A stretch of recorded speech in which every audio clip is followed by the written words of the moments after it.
Laser, I'm glad you brought that up. I was actually hoping you'd come by. I have a website open right now to play chess.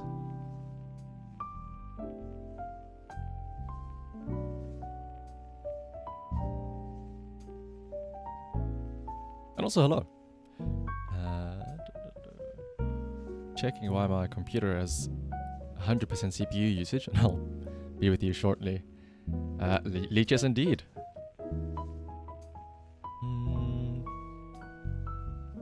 Let's see. Steam, you're using 25% CPU? Should be fine if I close this, right? OBS browser. Okay, maybe I shouldn't close anything to do with OBS.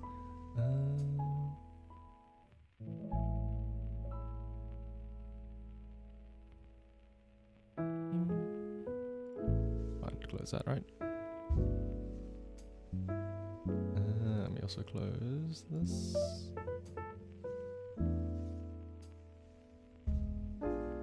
OBS browser page. I should be fine closing that.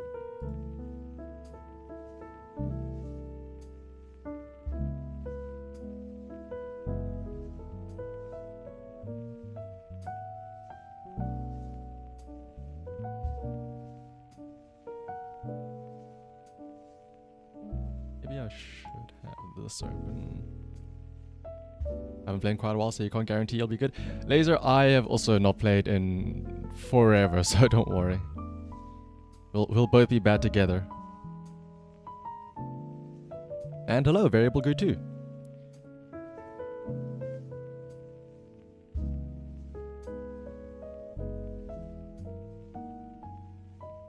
Happy Saturday, Bongo Kata. Happy Saturday to you too, Spike. Let's see.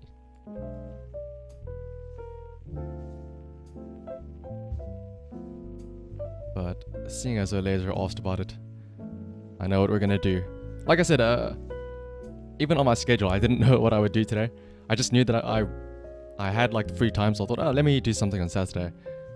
I wasn't sure what exactly, and literally I didn't know even 10 minutes before starting the stream. I didn't know what I would do. But seeing as the Laser is here, and we did promise a chess match. Was it on Wednesday or something? Let's see.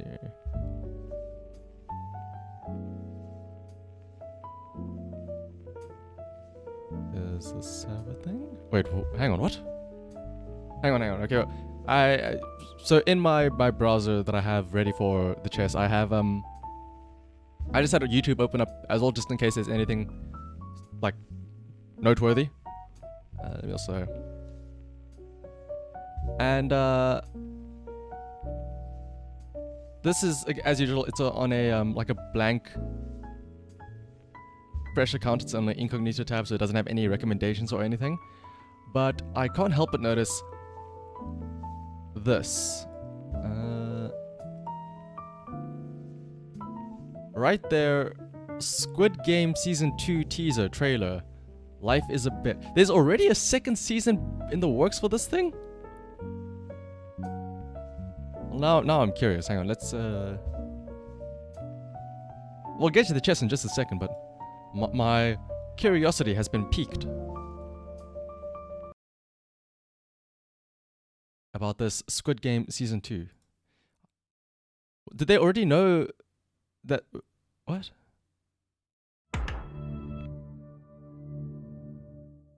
Did they already know that it was going to be big or something?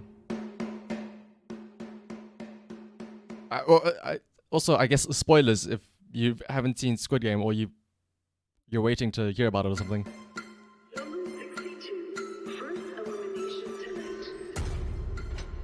Ew, English dub. Oh, wait, hang on. Is this Teaser Pro's concept version? Is this an actual thing or? They knew everything about us. Is there gonna be?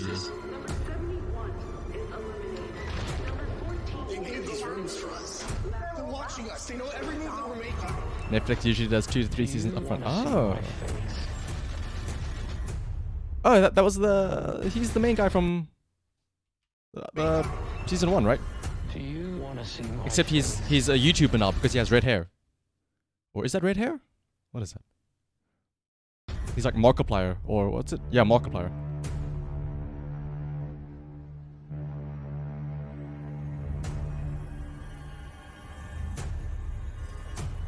It's a lot more prison-y now.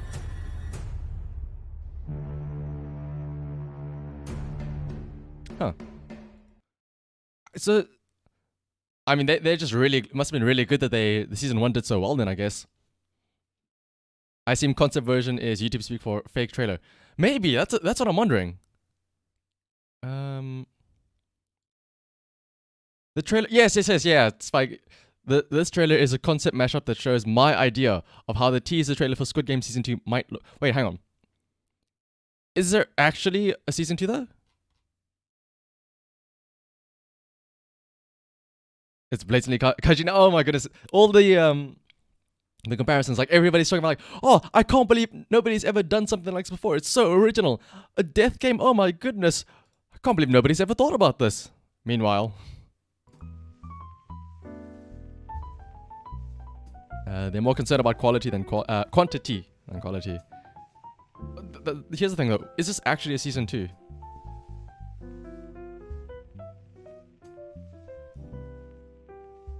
Battle Royale. Yeah, they should just make a Fortnite show.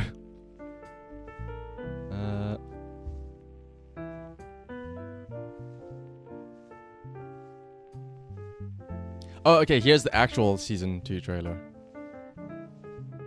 And yeah, so the guy does still have the Jacksepticeye red hair. Maybe. Hang on. He's got the YouTuber hair, right? He has dyed hair. Funny you say that, because I think we just saw it on the side there. Mr. Beast just made his own Squid Game. What if, in a shocking twist of events, season 2 of Squid Game was actually just literally the YouTube version where the YouTubers made it?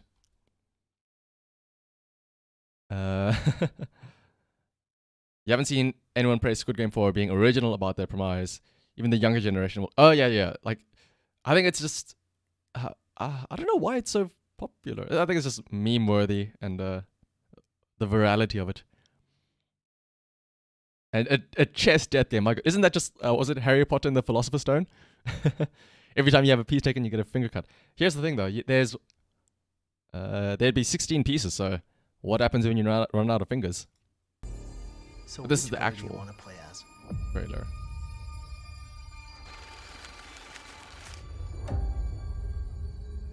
As you all know, we played a game. And as we promised, gave you money when you won.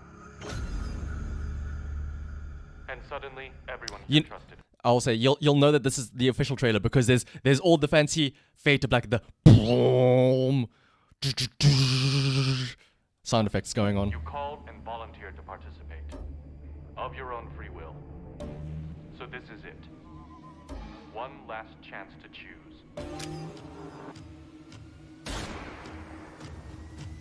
This is all scenes from the first season though, isn't it? I guess maybe that's why they had the other guy did like his own version. Next year.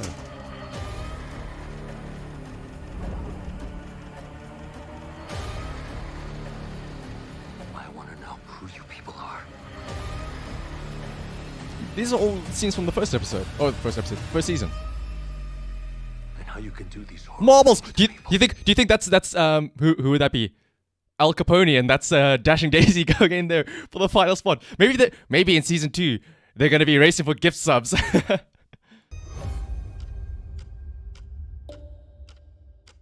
Will you go back to living your old and depressing lives, getting chased by your creditors? Or will you act and seize this last opportunity we're offering here? Oh right, at the end of the first season he already had the red hair.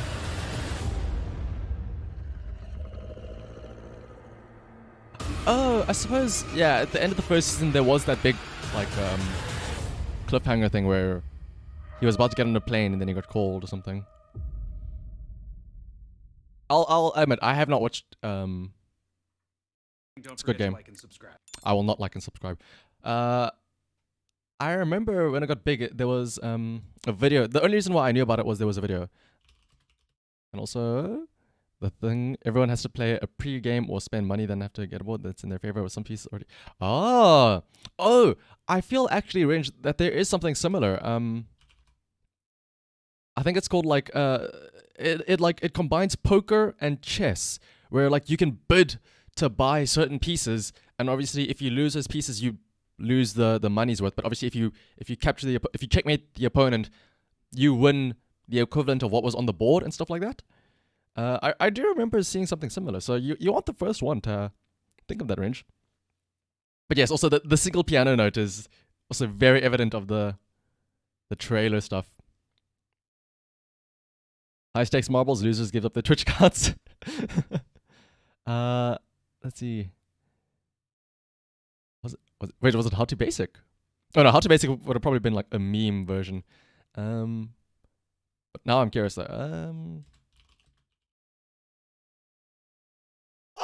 And thank you for following as well. Mate Nona bro?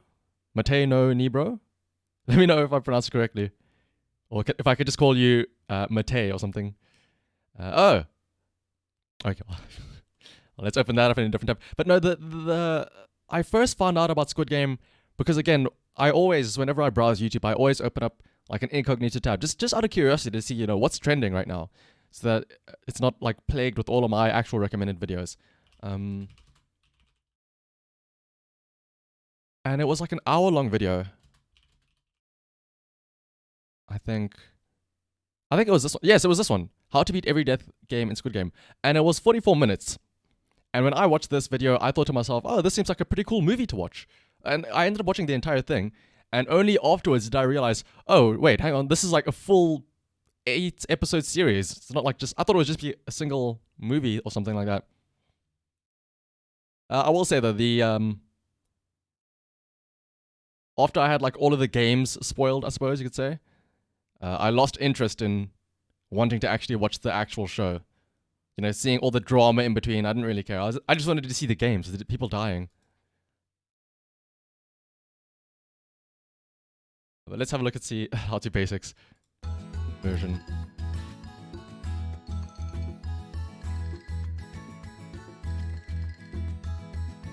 Oh, this is perfect. I just had an egg sandwich earlier today.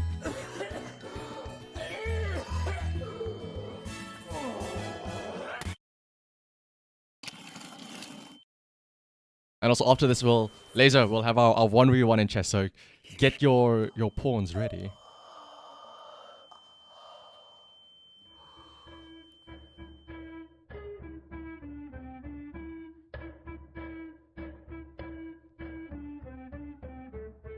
Here is the first game. You will be playing red light, green light. You are allowed to move forward when it shouts out green light. Stop when it shouts out red light. If your movement is detected afterward, you will be eliminated. Let me repeat the rule.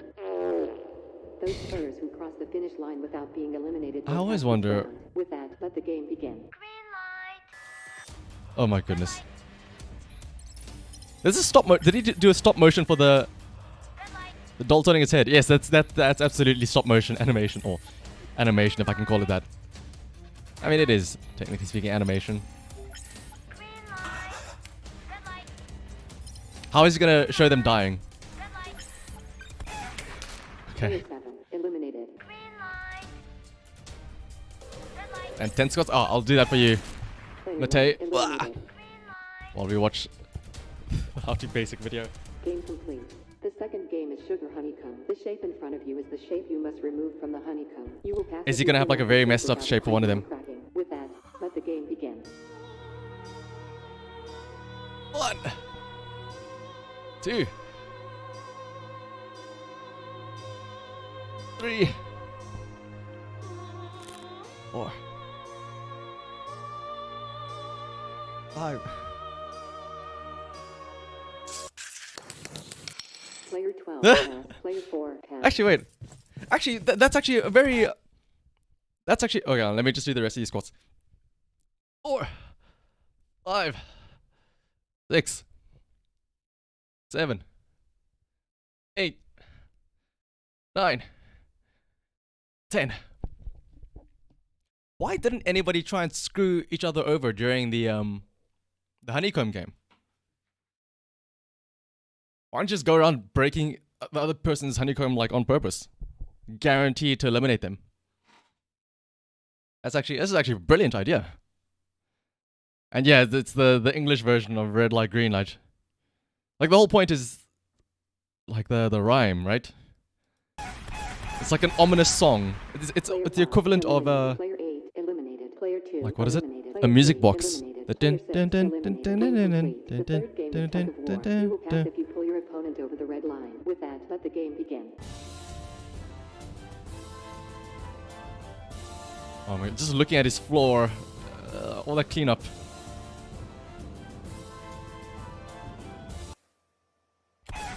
Player 4 eliminated. Game complete. In this game, using your set of 10 marbles, you will play the game of choice Oh. with your partner. The player who manages to take all Marbles, 10 the best marbles part of the from their show. partner wins. Let me repeat the instructions. Let the game begin.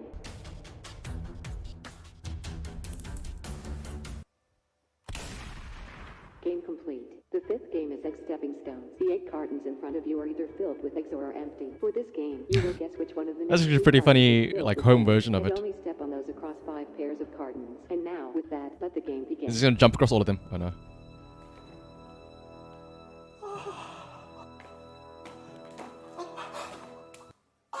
Game complete. For the final game, you will be playing Squid Game. Let me explain the rules. Oh, it's an Let me actual squid. repeat the instructions. Let me repeat the rule. Pick up the squid and throw it into the bucket. You must stand behind the red line. If you miss, you will be eliminated. If you succeed, you will win the prize money. And now, with Oh! that, let the game begin. That's like what? At least You will be eliminated. $1? If you succeed, you will win the prize money. And now, with that, let the game begin.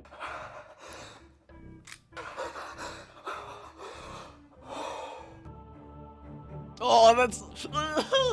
I don't know why that's so disgusting. I don't know why I don't like this. Why does it see? Oh, I don't like it. I don't like it.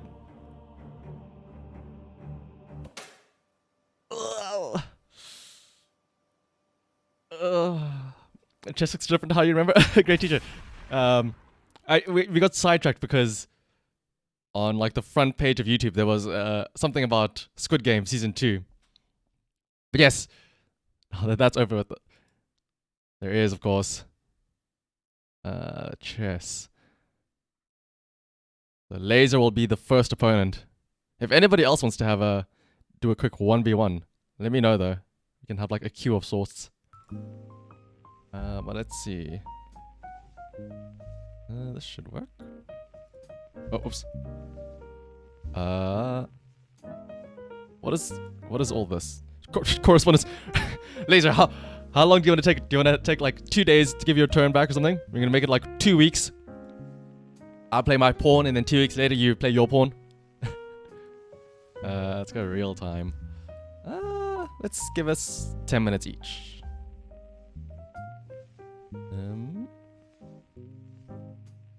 And then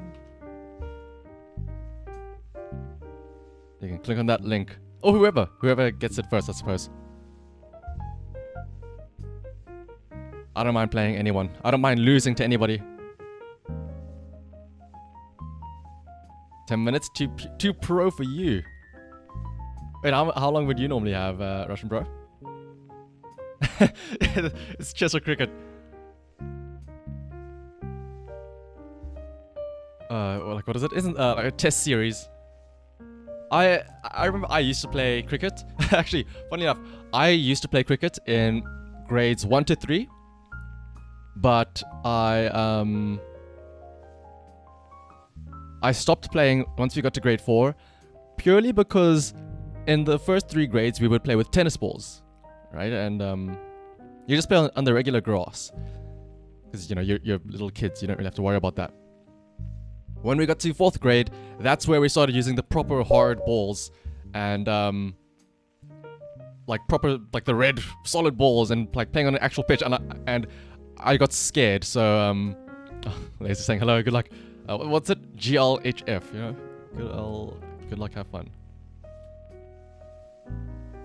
But I stopped playing cricket because I was too scared to play because of the hard balls. Cricket, isn't it an insect? I mean, it is, I suppose. Depending on, it's like the soccer thing all over again, soccer football debacle. And yes, those balls, dude, like catching them. I do not have the soft hands, as they would say. I would catch a ball and I would just be like, ow! Like the impact of it just going, I'm like, ow! Why does it hurt so much? Why do people have like the? I see now why like in baseball they have a mitt or something like that to catch it. Why do we have to use our bare hands? And yes, it is rapid chest laser. So I think it's 10 minutes, but I think every time you make a move, you gain back 8 seconds. Just for the sake of speed or time, I suppose. And you thought it was per turn because you've got those. Oh, don't worry, it's Russian. I think the per turn thing, you're probably thinking of the additional time. Like that's what the +8 means.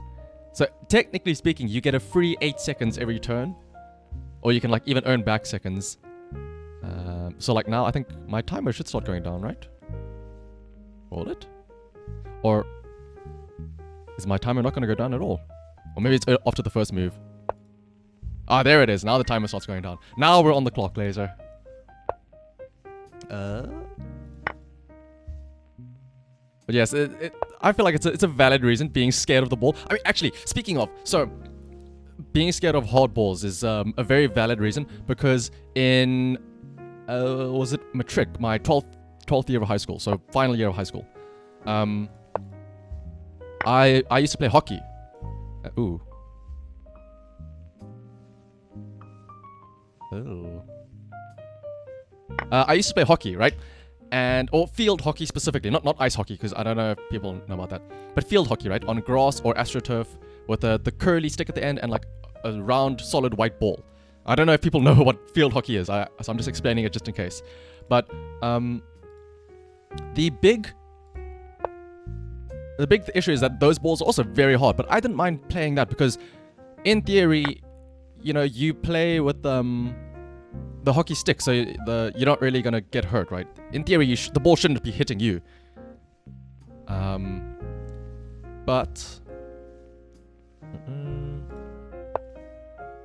my one friend, apparently they went to practice. He was in a different team. And somebody, like the coach, I remember it was specifically the coach. The coach hit the ball to him. And the ball bounced. And the ball bounced like not even waist high, like thigh high. And the ball hits my friend's finger. And the last, so you know, if you look at your index finger, right? There's like 3 segments. There's from the knuckle, there's one big segment, and then another smaller segment, and then the last bit of the segment of your finger where the nail is. The ball smashed against his finger and pushed it against his hockey stick in such a way that the tip of his finger came off. And literally, like, he lost the tip of his finger. And I was like, holy shit. What?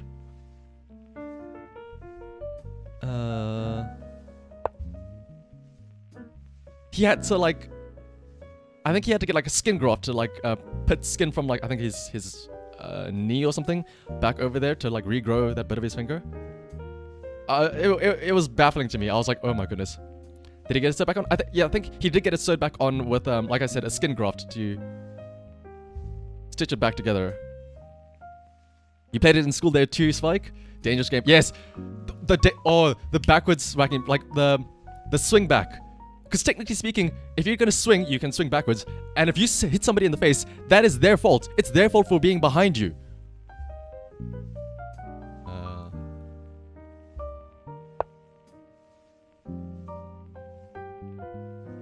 Like I've seen some people also get taken out and, you know, like have to get stitches in like their eyebrow or something like that because they were running up behind somebody. That's actually in 11th grade. That's why I have an injury in my left shoulder, because of hockey as well. I didn't get it's mainly because I just got bounced essentially, and I effectively fell on the bricks. All that gaming ability, yeah. And it was also on his dominant hand. Street hockey is so fun. They never let you play it during school. Wait, street hockey. Again, is this hockey as in like the ice hockey style where you have the puck and rollerblades, or is this like a different type of hockey we're talking about here? Because I know I've seen like in TV shows people do the American. Is it American hockey? I don't know what to call it. Like ice hockey, but in the streets.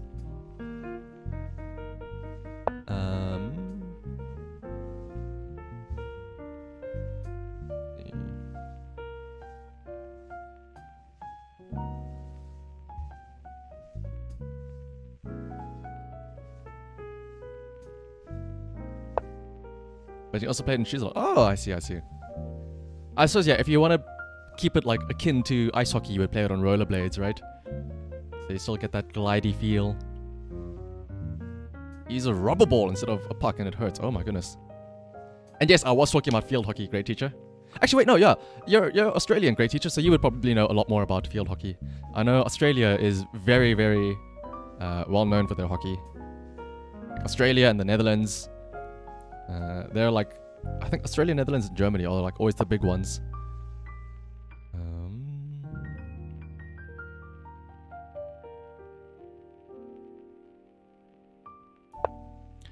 Oh yes, yeah. There's a big shift to underwater hockey. I know. Actually, one of the topics that I could have done for my final year project this year was developing like a new type of underwater stick for like, I don't know, for underwater hockey, I suppose. It was like, oh, I have to have the, like, I would have to assess the aerodynamics, or not aerodynamics, but the hydrodynamics, I suppose, of how it would maneuver in the water and stuff like that. Instead of field hockey, explain to the class AFL. What's AFL? I feel like I don't even know what AFL is. Oh, Australian Football League. Wait, what? Wait, when we're talking about football, we mean like American football now, right?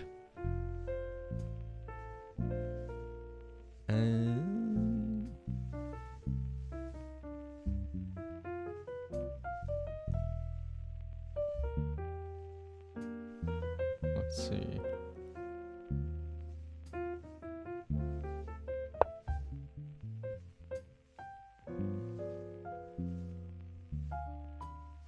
Australian rules is played with a hand egg. Please don't. Wait, you say hand egg. In my head, I'm thinking of a literal egg. Please don't tell me it's an actual egg. Is that just like a euphemism?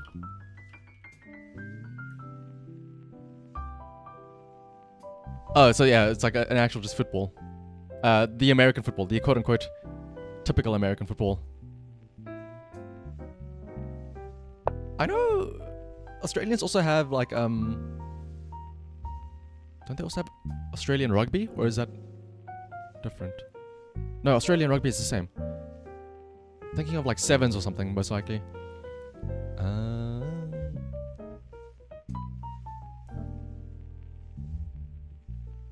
Yeah, an American. I had to Google hand egg and I saw now that it said, hello Mechanic Cat, and welcome. Hopefully, maybe Mechanic Cat is a bit clued up on football. You never knew AFL existed until last year, but it's so fun to learn about. Oh. But yes, I know rugby is super big in Australia.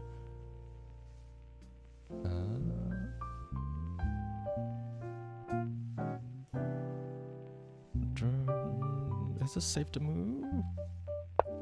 Like I know, I feel like maybe that's why so many South Africans immigrate to Australia, because that way they can share their love for cricket and or rather rugby as well down there. You gotta bounce the ball every few steps in Aussie rules, and you kick goals to score, so there's a fair amount of kick. Ooh. Okay, well here's the big thing though. I think I know the big reason why people prefer like rugby over football, American football, is the fact that in American football there's so many stops and starts, and you know, whenever there's a down, the play just comes to a halt and stuff like that. I think that's the biggest complaint that I ever hear.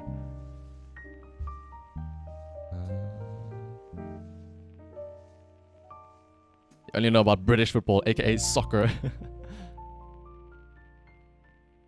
Let's see.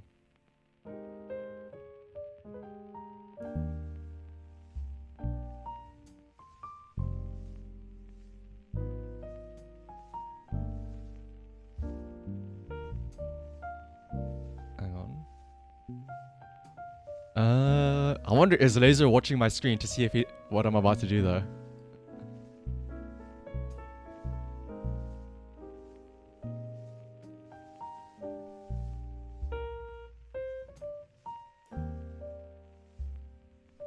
Let's see. You don't know how anyone watches Gridiron? Gridiron, I assume, is again the name for American football. But yeah, the whole stopping start thing, it's so annoying.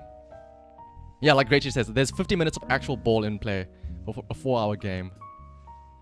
And heaven forbid they call a timeout. Oh my goodness.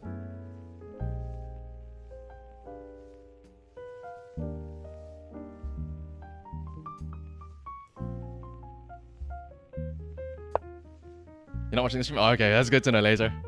I can draw my arrows in and plan out my moves in safety. The Gridiron made in Rocket... Okay.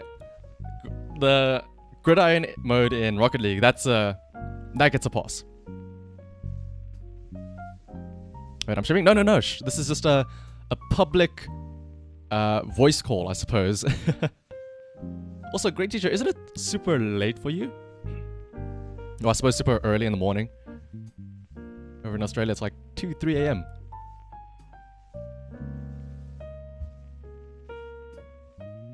Maybe you're busy up eyeing out tending to your new pool in the backyard. Only 3:40 a.m., no big deal. Let's see.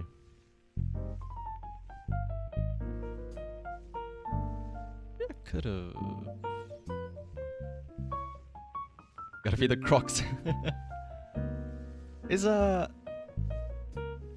don't know why, but in my mind, I know like Florida in America gets the rap of like, you know, they have all the crazy wacky animals like the crocodiles and alligators roaming around.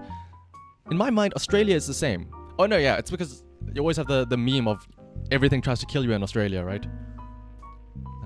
Oh, you castled. Oh, I wasn't even paying attention. I should probably castle at some point too.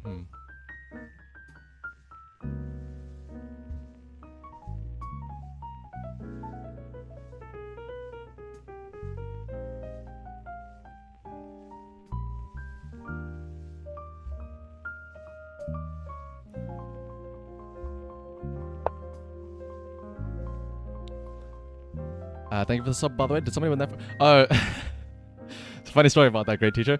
The reason why you got that sub... Oh my goodness, I'm sorry that was so loud, but...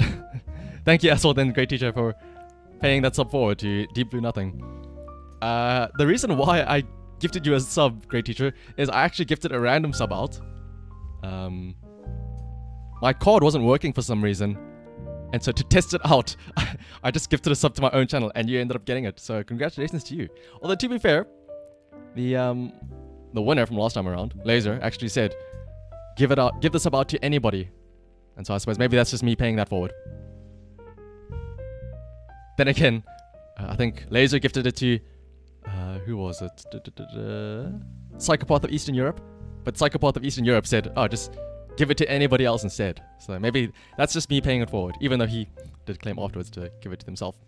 And yes, you are indeed the I stopped by your Dragon Ball Z tournament earlier today, I suppose. Last night. I suppose it was this morning for me. Same thing. And the bot that you have there, I was actually super intrigued by it. Because it made me remember way back when, I don't know if like Spike or Never are here, I'm sure they would remember when we literally just spent hours sitting and watching people like gamble their points away with the built-in bot commands and stuff like that. And let's see, Range, you said that it's too late for a cheeky Nando's, but early enough for a cheeky Shanahan. Do you have... Wait, Range, aren't you in America? Do you guys have Nando's?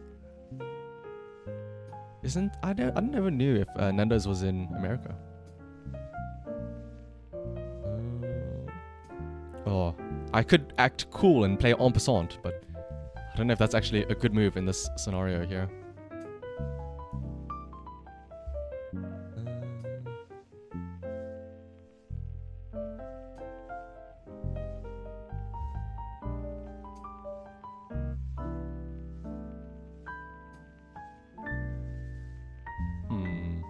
Actually.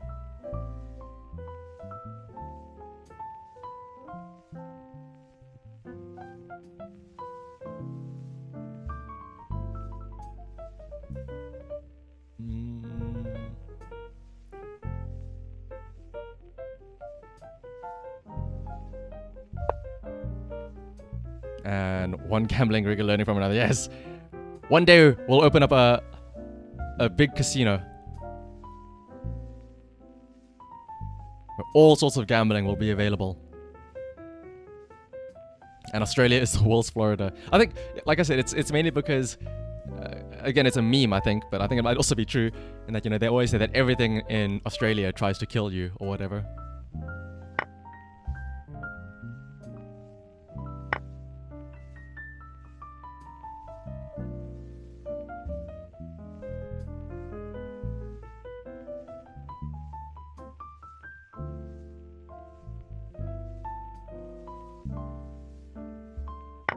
Ooh.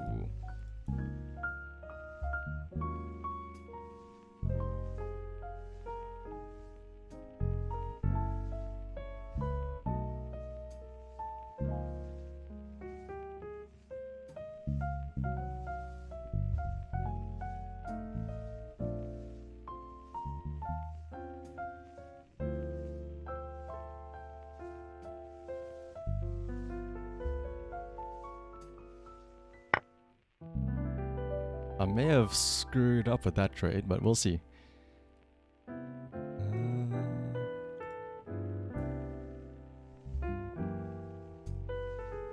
Actually, no, Laser's listening. I'm fully confident in what I'm doing. There's no mistakes that I am making. There's no way that you could possibly checkmate me anytime soon.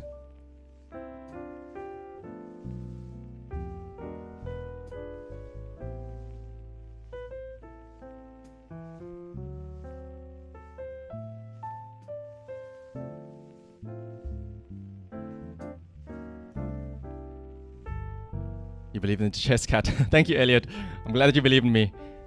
If anything, this should be up your forte. This is the oldest form of Fire Emblem, if you think about it. A tactical RPG. I should probably also let me update this. I now, instead of not knowing what I'm doing.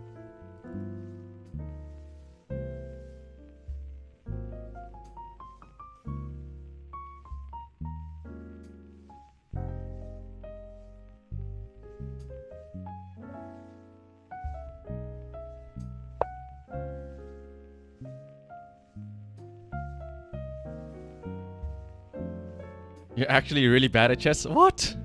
Elliot, how could you? Oh, actually, this is not bad. That pawn's gonna be hanging.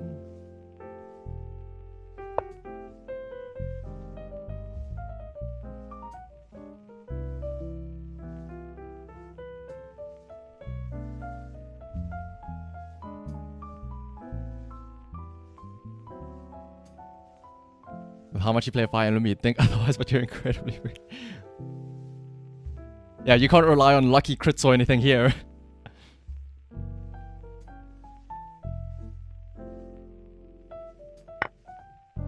Yeah, I knew that pawn was gonna be hanging. Oh, let's see though.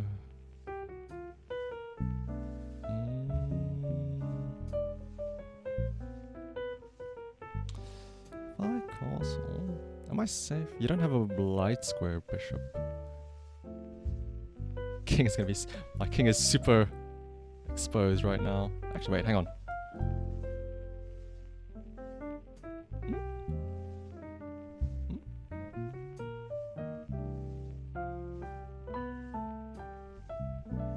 What is this?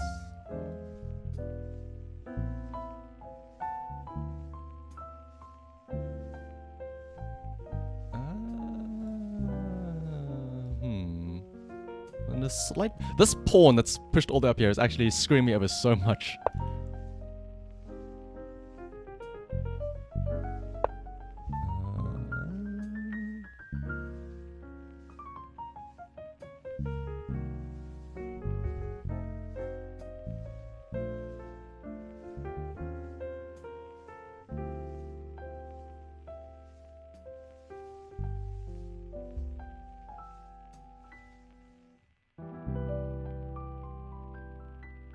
That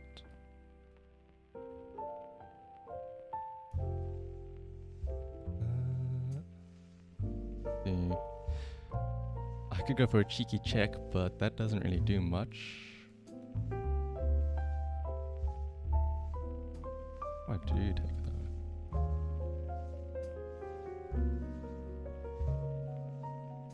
Ah. Suppose you could always just do that though. Oh.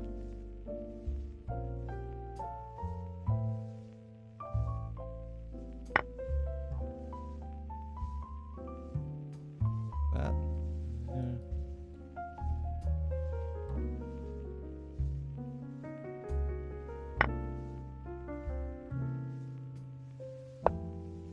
I'm not forgetting anything, am I? Oh, I am forgetting something. Uh-oh.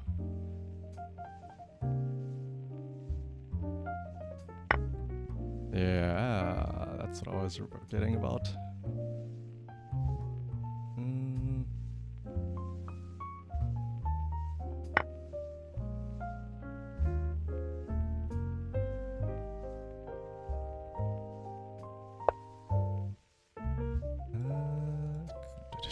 Do we trade off? I mean, if I don't...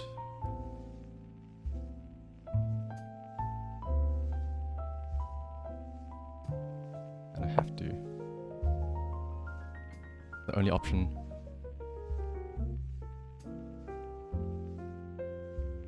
Are you gonna do it, Laser? Are you man enough to sacrifice the queen?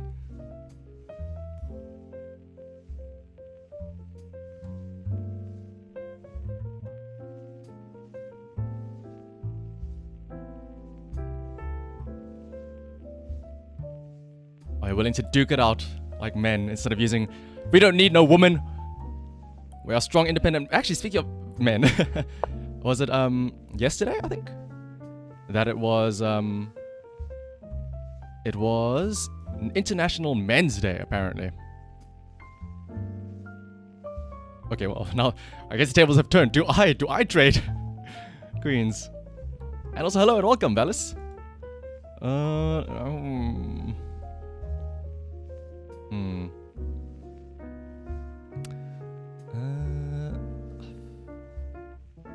Again, if I don't, you're gonna take here though. Take.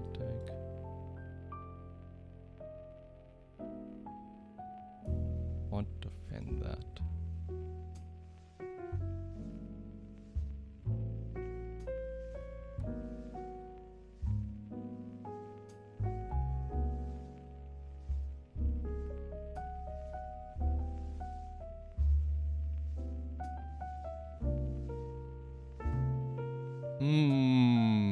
Decisions. Oh, wait a minute. That defends that defends that. Is this the right play to make? And it also defends this and that. Oh, what if this goes here or here?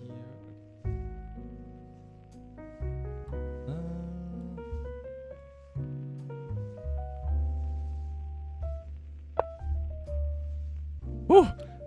And we're also down to like only 2 minutes each. It's getting a little bit intense. Am I forgetting? Okay, I'm always worried that I forget something. If you take, I can just take back. I'm curious if Laser's been what's it called? Hustling me the whole time, saying, "Oh, I haven't played in years." Let's see. Because to be fair, I also have not played in ages.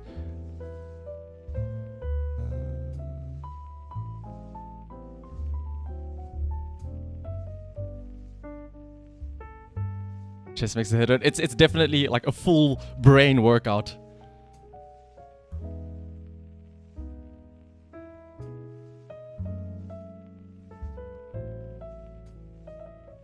Good night, Bongo Go. Good night, great teacher.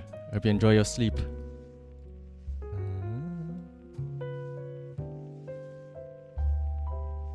Oh.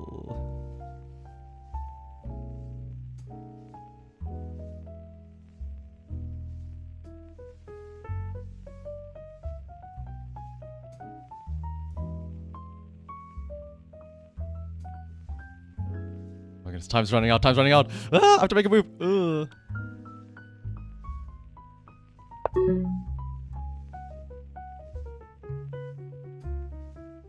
Wasn't the best move, but it's something.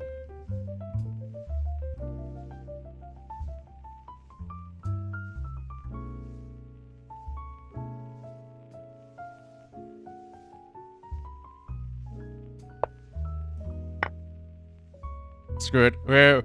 We don't need no queens.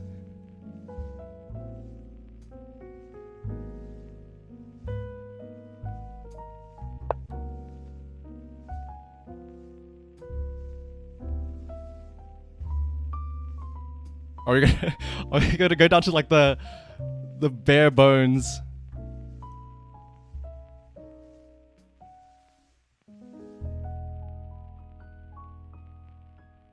Come on, lazy, do it. You know you want to. Oh, chickening out, I see.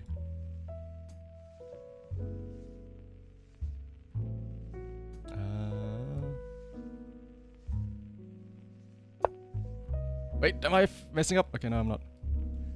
Knight is very, very tricky. Wait, this is good, I think.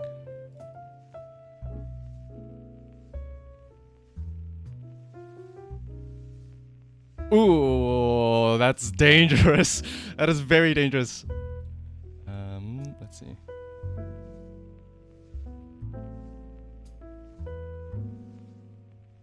What if I...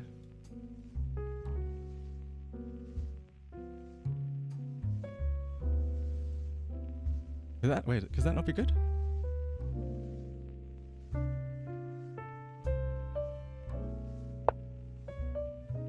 I don't have enough time to think about this stuff.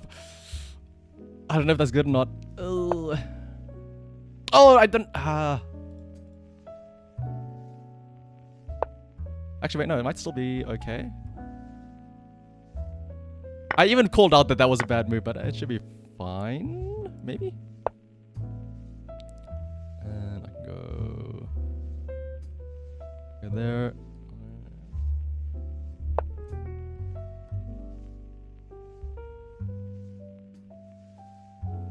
The time got to me. The time pressure. And there.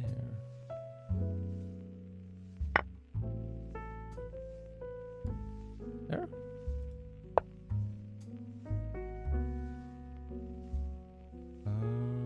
Let's see.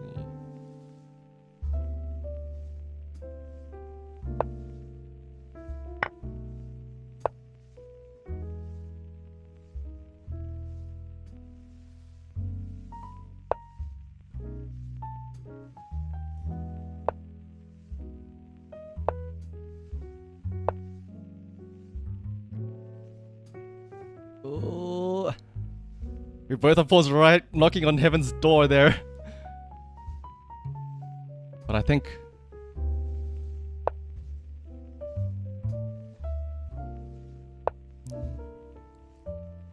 wait, I think actually his rook is too far away to stop this, isn't it?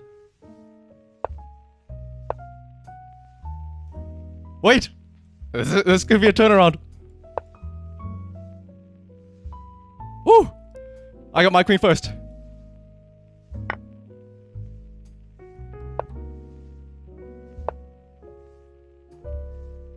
Oh, what a turnaround. Oh my goodness.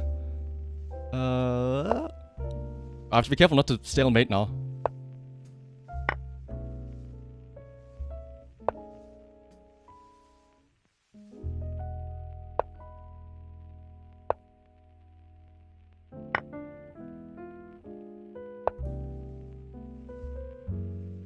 This is safe. I'm so scared I lose this queen. I'm so scared I blundered the queen. Oh! Oh! GG, laser. The two pawns on each side were very, very scary. The one white pawn that you had on, what was it, D6, knocking on my door for the entire damn game was the scariest thing ever. Oh!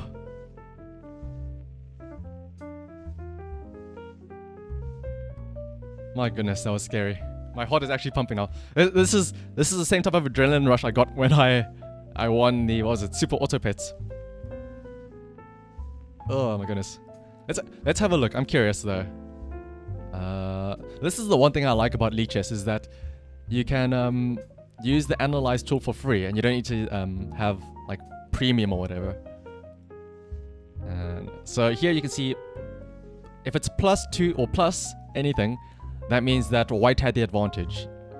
So Laser had the advantage. If it's minus, then it means that I had the advantage. Next time I realize, I'm curious. I'm always curious to see Laser how I do. You know, we could use this as a chance to improve. And it's always nice seeing, you know, like, this is the best move. Did we play it or not? It was all even. Apparently that was quite a bad move because I got to -1.7. But I threw that away by not playing the right move. You want to rematch sometime later? You're up? Well, if there's anybody else who also wants to play, let me know though. So wait. Did I capture this? Apparently I should have taken with this pawn, the center pawn. And by using the other pawn, I actually lost like a full point advantage. Interesting. I mean, that was a super bad move by me apparently. Oh yeah, because I just gave up a pawn. I was down a lot. I was down 2.8. Supposedly. Let's see. Oh, that was that was a very bad move on my part, and I guess it makes sense. Because eventually, when Laser did push that pawn up there, it really did screw me over a lot.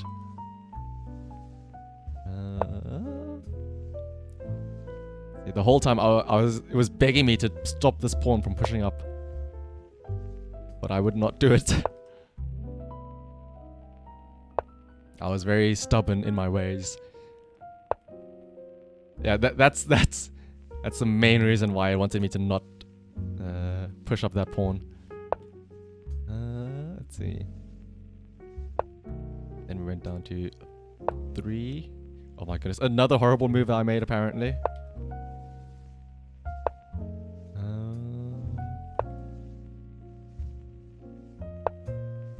The only obvious mistake I knew I made was when I moved my rook into the fork. Let's see. Yep.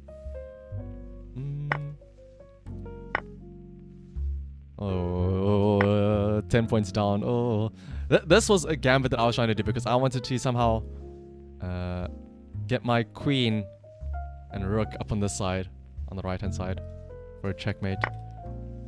That's why I got rid of that knight, so that I could put my queen over here. You know, hope for like a queen there, rook there, and then send the queen up. But I completely forgot about the check there. Let's see. Wait, what? Was that a bad move apparently? I should have taken that? What happens if I take it? Take. What would have happened if I took... There. Ah, the free pawn over there. I see. But instead I go for the cheesy little check. And... I think this was... Again, I was trying to do the thing where I pull the queen up there. I can't believe I missed this pawn for so long.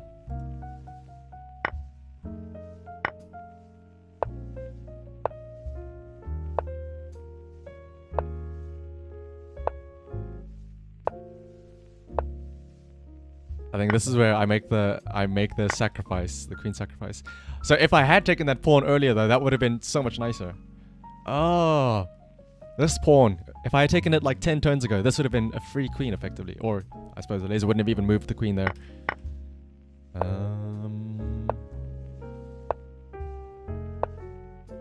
And then, oh boy, I cannot wait to see the giant blunder I made there. I even called it out saying, ooh, this would be bad because I wanted to put my bishop here to pin the knight. I said, oh, I shouldn't do that. That's a bad move. I need to, instead of putting my bishop there, I put my rook there. Even worse.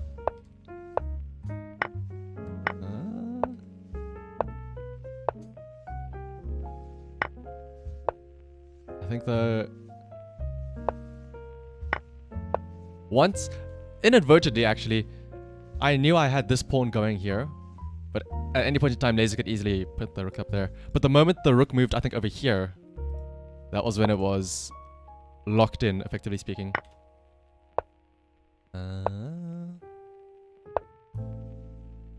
Like, I think once Laser moved this pawn, I think that was it. Yeah, you see there, it went from plus 8.3 in Laser's favor to plus 1.6 only. Because now, once I moved my rook, my king there, the rook, there's no way it could catch up to this pawn. Maybe it could have if you moved the rook there. I would have to move. I would have to take. You would have had to sacrifice that pawn. Because of that, I'm allowed to take it. But at least now you can like get your rook up there to stop my pawn. But let's see what happened instead. Yeah, see, there's literally no way now that you would have been able to catch up. With this pawn also being there, you couldn't, maybe, oh, actually, me saving that pawn earlier over there was perfect, because that pawn blocked off you being able to, get in line there. Ah, it was actually all planned, all along. And then it was just a matter of making that queen. Whew. See, I knew Laser was listening, so I pretended to act panicked that entire time, when in reality, I had it all under control. You making a mistake was good, because when you made several massive mistakes later, you couldn't save it. Yeah, it's that one mistake of a pawn. What is it? There are no mistakes, only I forget the word. But yeah, there are no mistakes.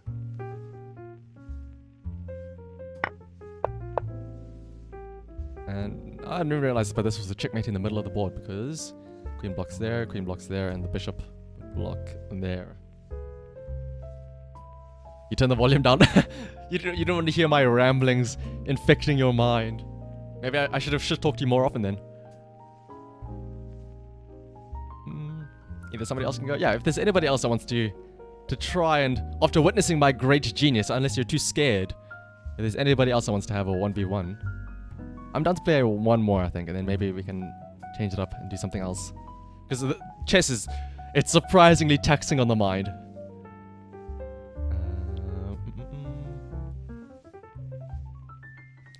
It actually, like, my brain is tired or fatigued from that.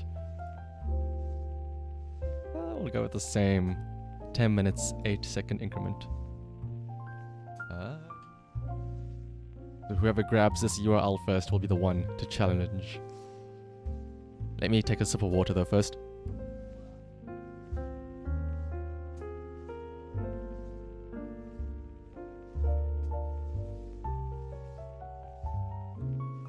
And don't worry, you don't need to like sign up for an account or anything. Like you saw, I was playing as like an anonymous user. Which again, that's why I much prefer Elite Chess over the, what is it, chess.com, other website?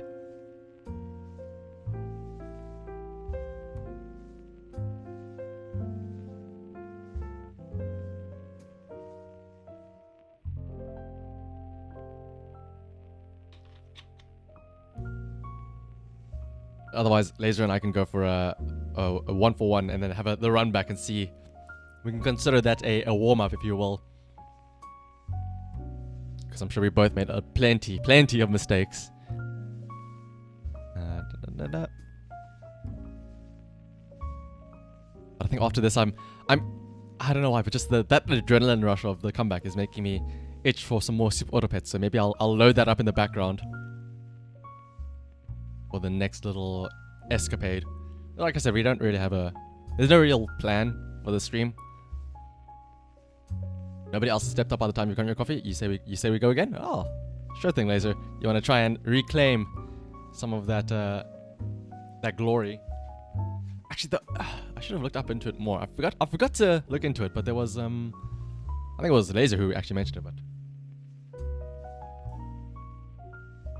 the real-time chess.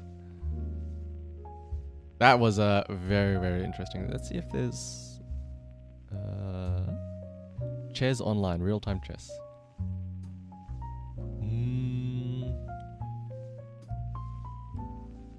Your many years of not playing do show.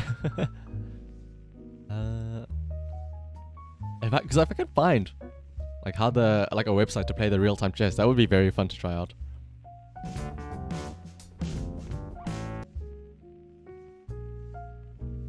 Oh wait, there's this oh, it's a phone app. It looks like because you're playing it on a phone emulator on Nox. I feel like this guy's cheating though because he has a mouse as opposed to other dude who would be using. Oh. Oh, okay. This. I'm gonna have to give this app a little look-see. Wow, what interesting play. Blocking out your white squared bishop.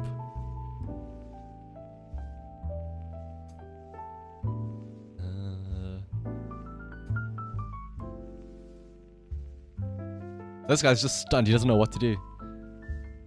I mean, again, like, what's just stopping you from turtling and just waiting for the opponent to make a move?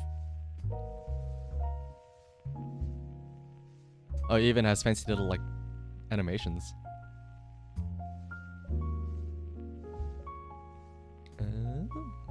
Wait, no, take the rook, take the rook. The rook's hanging, take the rook. Oh, he dodged it! He actually dodged the... That's crazy. Wait, that's interesting. So, he dodged getting taken, but it still allowed the black piece to move diagonally like that. That's very interesting. Oh, what a... That was actually a brilliant bait then. Because he baited it in and then took it over. Oh my goodness, that's actually crazy good. Oh! Okay, I don't know why I'm getting so excited about this. And thank you, Escadon, for the little soft selfie redeem. Ooh, let me crack my back. Ugh. And also, welcome, Escadon. So this dude moved his rook, or he moved his knight, and then instantly queen captures the rook with no time to respond. How do you even respond to that? The moment you see the rook going, he's busy trying to take it, but the queen's already on the way there. I might have to... And I'm pretty sure this is a phone game, right? It's on iTunes. Oh, it is on Google Play. If I find a new mobile phone game to play when my power goes out, maybe. It'll be Super Auto Pets and real-time chess. Let's watch the rest of this game though.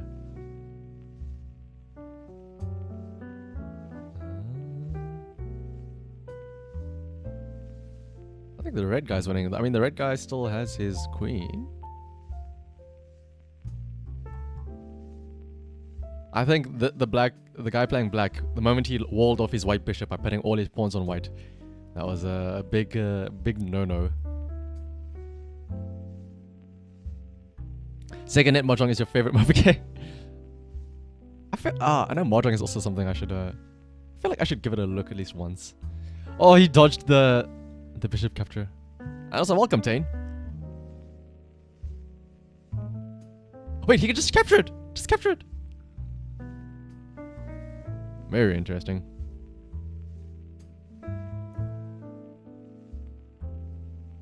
But yeah, if nobody else wants to come to the challenge, then Laser, it seems as though we have our rematch ready to go. Oh, this time I'm playing white. Ooh. But yeah, Riichi Mahjong is, I know there's even... What is it that Lika plays? Mahjong Soul. Which I think is also available on like Google Play. Oh my goodness, am I gonna turn into like, a mobile gamer? I hope not.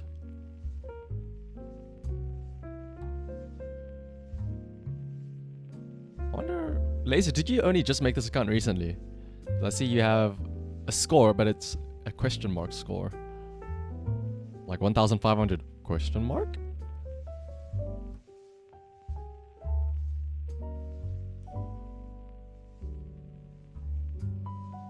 Let's see though. I think if I'm not mistaken, timer only starts counting down when you play your move, so I should be fine for now. Let me quickly take a sip of water then. Oh shit, never mind.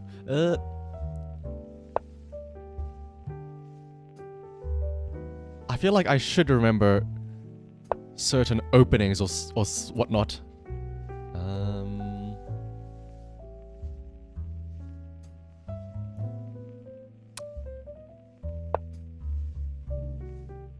There are definite. I've watched so many like Gambit openings and stuff like that when I was younger, but none of it's coming to me now.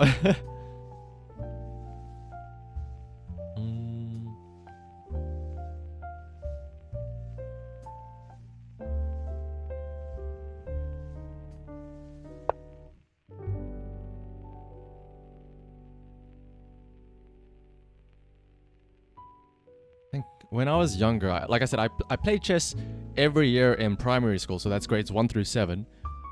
But I think in the first few years, we had like there was like a chess teacher, and she would always teach us the basics of like, oh, here's how the pieces move, here's what a fork is, here's what a pin is, and stuff like that. And I remember the moment it was in like 5th grade, she started trying to teach us was it like openings, like, oh, here's the London opening, the Indian opening, and all that stuff.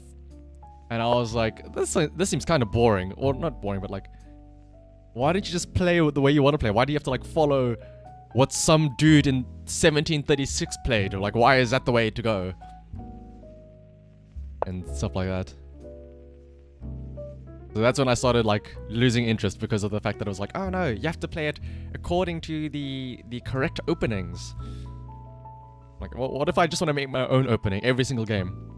The variety is the spice of life. 'Cause I've seen so many times, I guess it's when you watch like actual professionals, like master level people, they'll say like the first 20 moves of the game they're like, oh, I know this opening, I played this opening before. Or something like that. It's like, what?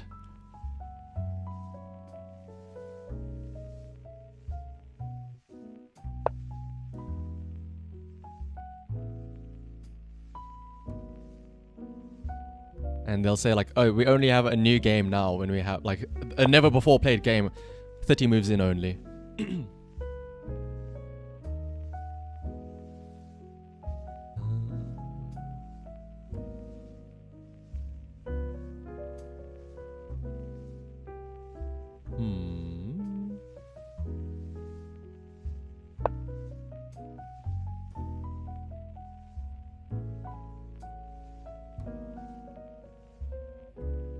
Oh wait, hang on, Laser. We didn't do the most important thing of all. We didn't type GLHF, or good luck, have fun.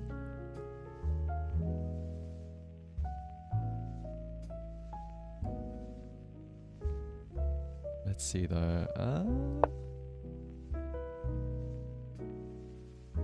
There we go. Wait, Laser only said good luck, but didn't tell me to have fun. What could this mean?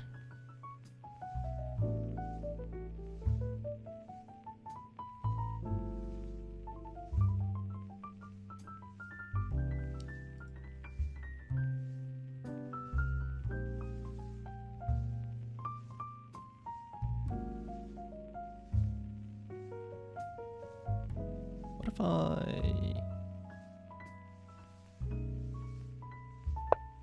Good fun, have luck.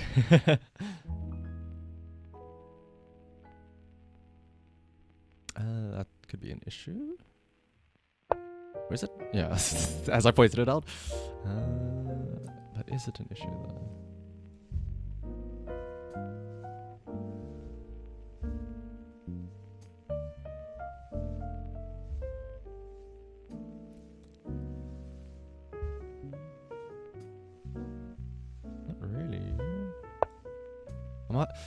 I'm always so scared that whenever a horse moves, or a knight moves, that I'm falling for something, like a trap. I mean, that's what happened last game, especially. I have PTSD from the previous game where I walked into a fork.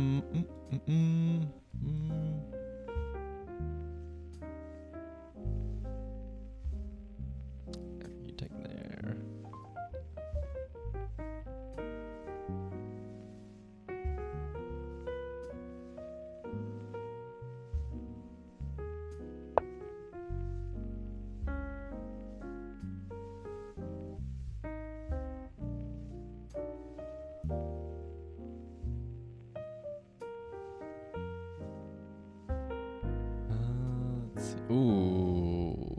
Announcements.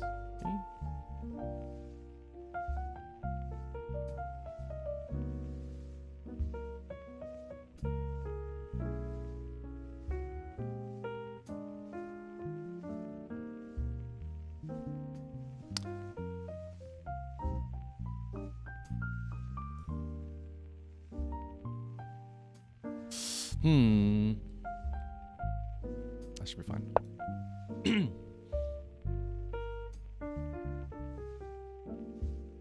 Making use of the pawns. I know, I think I played a couple of times at university as well. Some chess.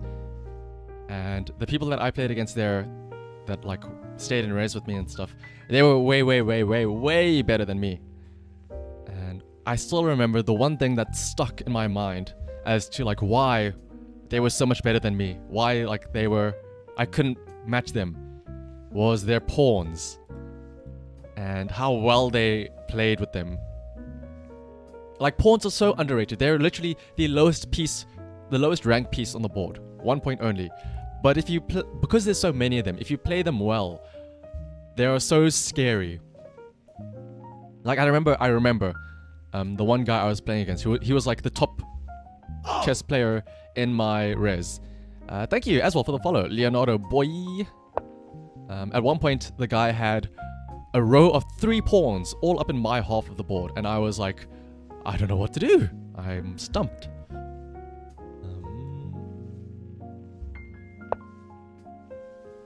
Because I just didn't know how to react. I was like, how did you manage to do that with me not like paying attention? Is this not just do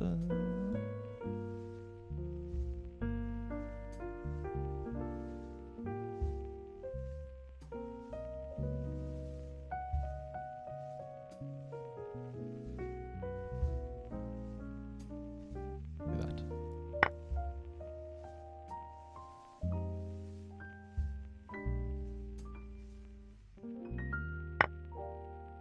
And hello, Shibbolord. Let's see. Ooh.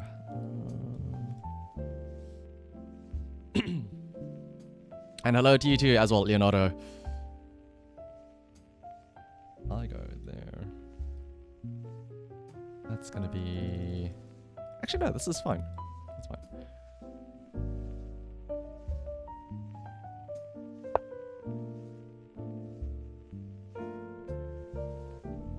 And yeah, first thing you want me to do is do 10 squats. I'll do that for you, Leonardo. Working not only the mind in chess, but also working the body with squats. 1. Oh shit, I didn't realize I was in 2. 3. 4. 5. 6. 7. 8. 9. This should be fine to do. 9. 10.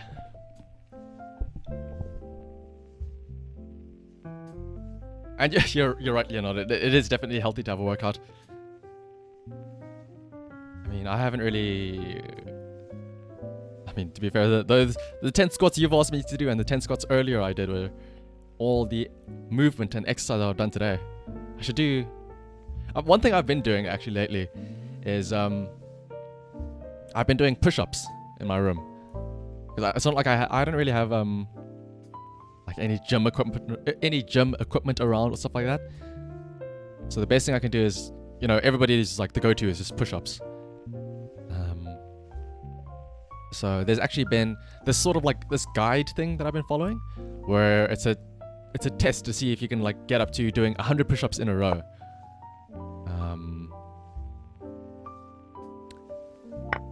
And it's very nice, and it details it like in about 9 weeks in theory you'd be able to do 100 push-ups. But obviously you start out small.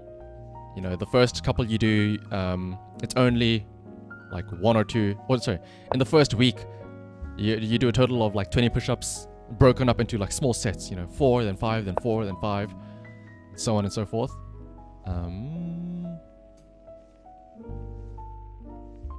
Let's see.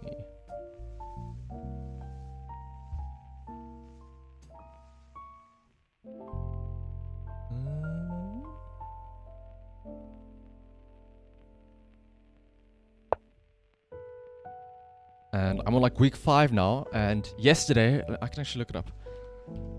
It was yesterday I did it. It has like 3 days a week, so you can take breaks in between.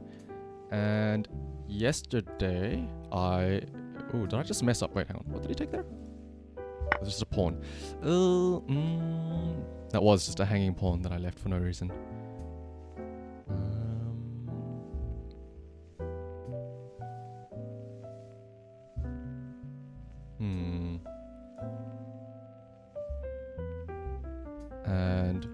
And I think yesterday the amount of push-ups I did was like I think 80. Obviously broke it up into smaller bits, but the feeling of progression was very nice. What is my rating? My rating is... I do not know. I haven't really played like online chess, and like I don't have an account, so I don't really know my actual rating. I would argue that I am still a beginner level player though.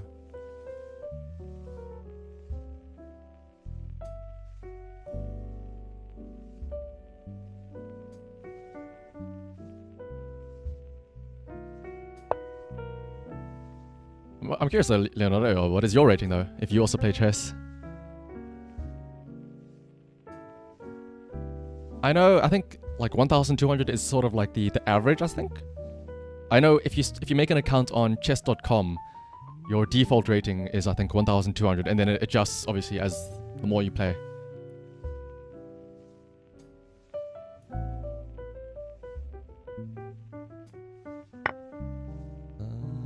Oh, I was not paying attention to that. Let's see.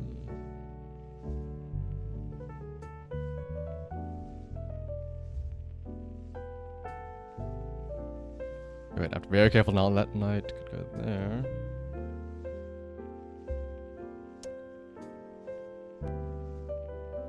If I do go there, no.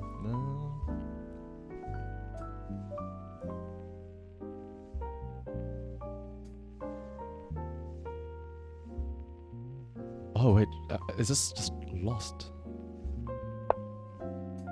Oh, I didn't mean to move that there. Oops. I meant to do an arrow, but it should be fine, I think.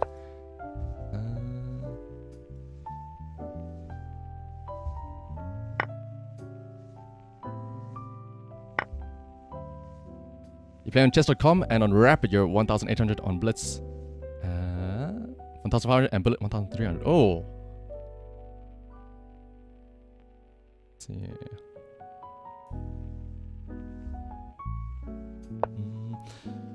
What Rapid is...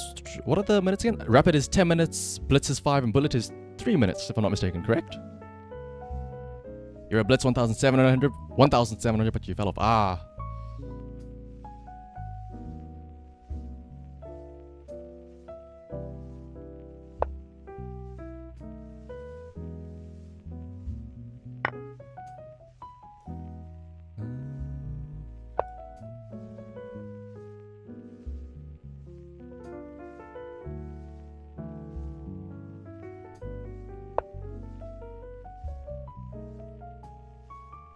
Bullet is 1 minute and 2 minutes. Blitz is 3 and 5. And 10 is Rapid. Ah. So this is kind of... Yeah, I suppose that's why it says Rapid up there in the top left. This is the equivalent of Rapid.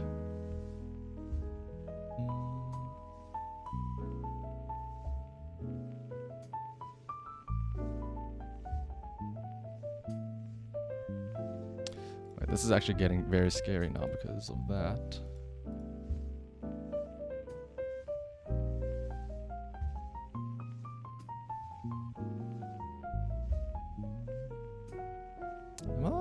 Mess this up. I feel like I'm about to make a silly mistake once again.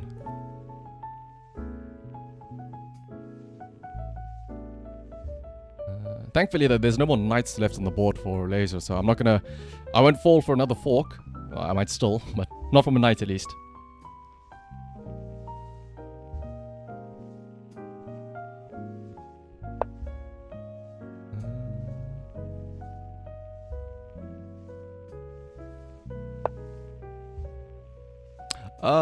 Okay, no.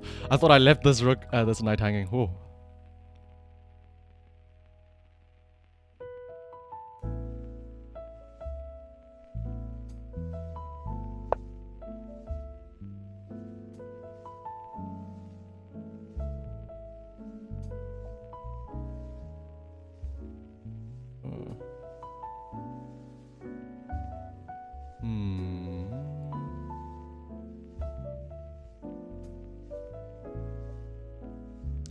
have to do this?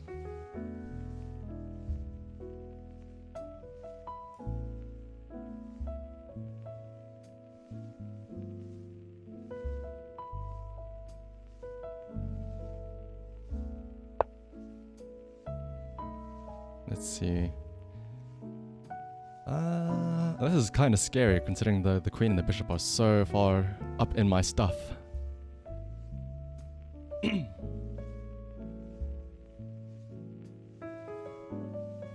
All up in my business, as they would say. Now with the rook as well. Here's the issue.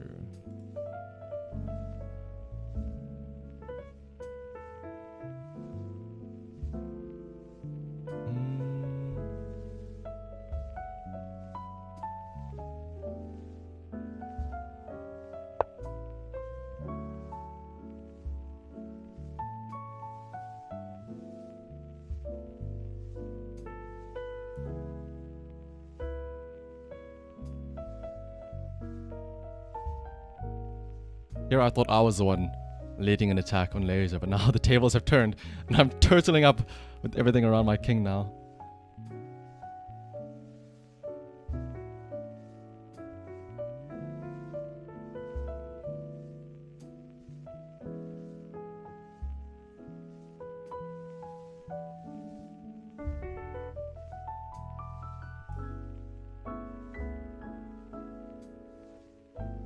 There is still plenty of time though, so there's at least some time to think and not make any silly mistakes.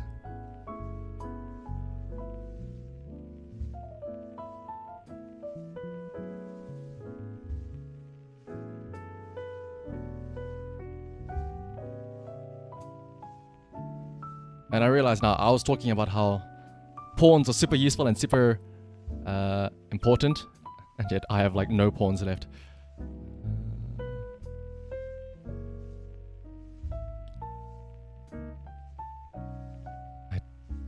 I think this is actually mate in 3 because I can't. This is pinned.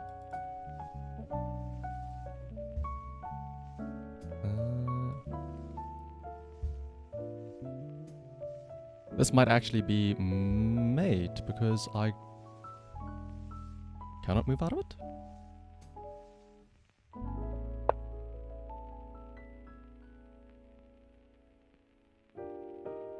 And I agree, Leonardo, it is a fantastic move.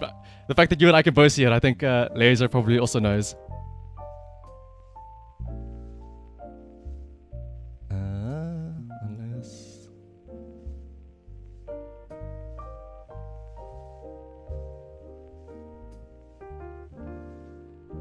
Even if that does happen, I don't know how exactly I can get out of it.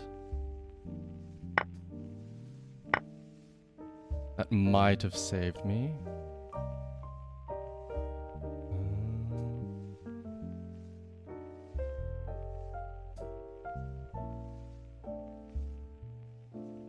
Let's see. Going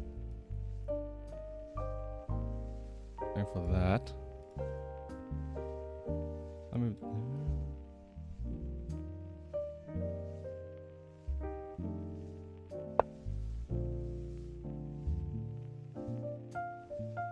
Yeah, he doesn't have mate, but the fact that you have the battery of all the rooks and the queens right up there, it's very scary indeed. Let's see.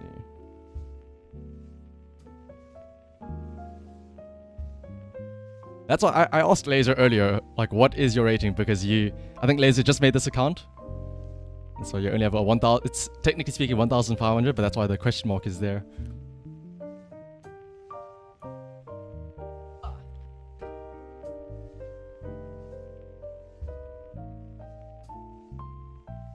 That's what I was curious. Could it be possible that Laser is actually trying to hustle me here? Losing the first game on purpose only to come back around even stronger, better than ever before in the second one.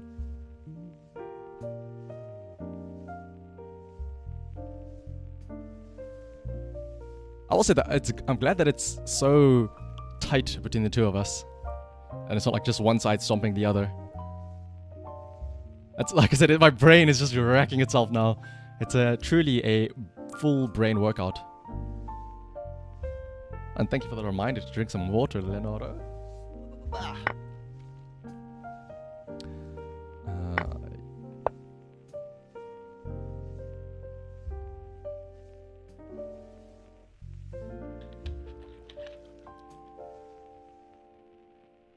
Wait, let's see now.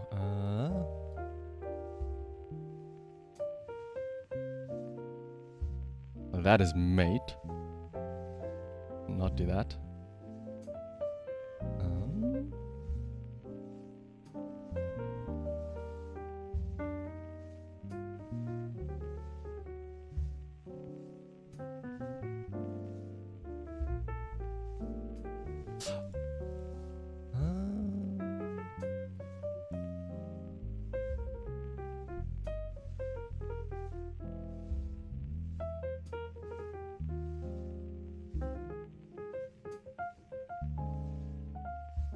Hang on.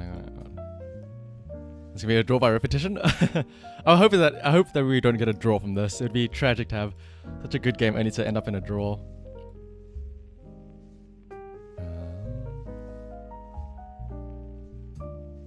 But I think I also see it now.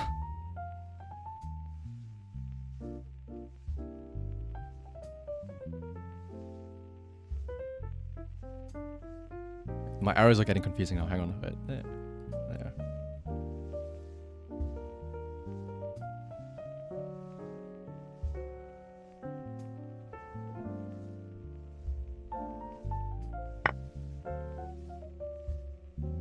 It's so scary to think that I may be points up, but just the fact that the queen is like so up in the face.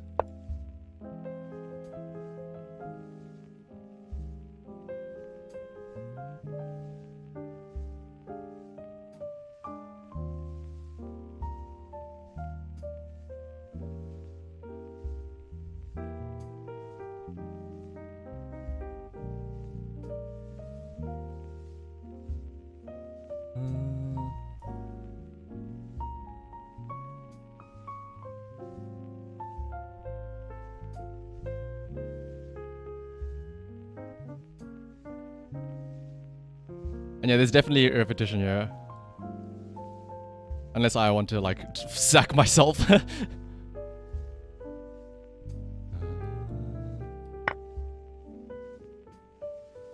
Everybody goes for that instead. Let's see.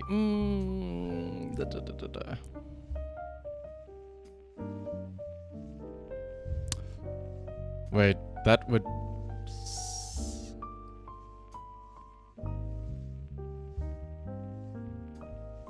This might work. I probably should have thought a bit more. I had 2 minutes time, but... Oh, I see now, the repetition. Wait, can he still do it? No, he can't.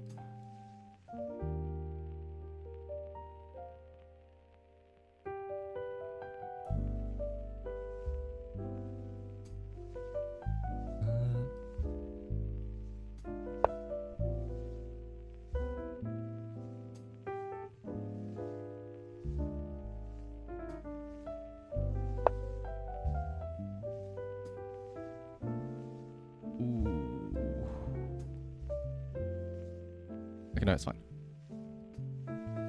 I think now that I've gotten this rook in, I think we might have it safe. Whew. That was incredibly scary. Oh. But yeah, I think definitely I'm... Now that I have this rook that was just sitting on that side, now that I finally have it in play, I think things are set, especially because... Oh, actually... Things are definitely set now.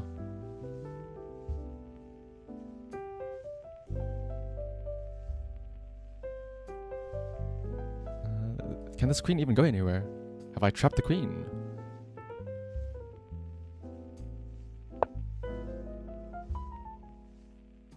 Let me think very carefully now. Yeah, the bishop's gone in there, so it should be fine. I probably could have just gone for that immediately, I think.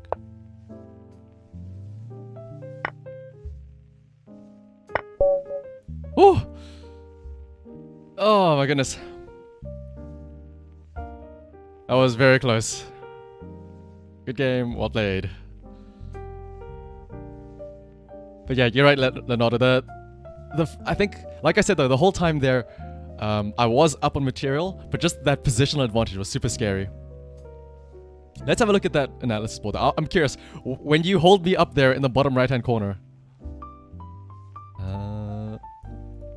Let's have a look and see. So of course now, anything plus would be advantage for me, anything minus would be advantage for Laser. The game was great. I'm glad you enjoyed it, Leonardo. It's very flattering to hear from somebody who's rated 1800 that our gameplay was good, because I think Laser and I both said that we've hardly played in like years. Let's see. Yeah.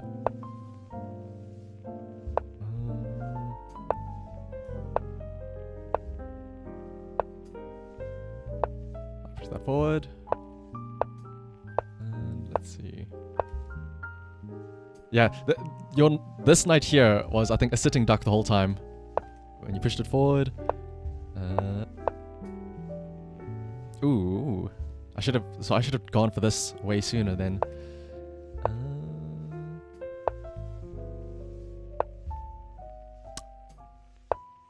I think, yeah, this was a big blunder because now I could attack both the bishop and the rook. And you decided to give up the knight. And like you said later, not having the knight really did screw you over. Your trickiest piece. I was actually winning a lot, apparently. I'm curious what happened, like, at what point did I throw it all away?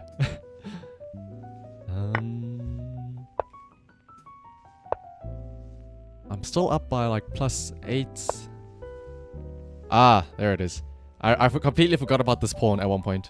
I even said it. And this knight absolutely did a lot of work, even though it was shortly lived.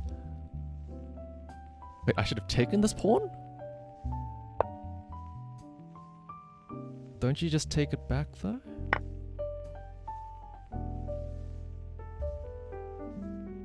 What's wrong with just taking this pawn? Oh, because then obviously the knight is left hanging. Oh, I didn't realize it would be a discovered attack. Oh, that would have been brilliant. Because having the bishop move there, if the pawn takes, that leaves the knight hanging. Oh my goodness. Man, if I was smarter, I would have thought about that.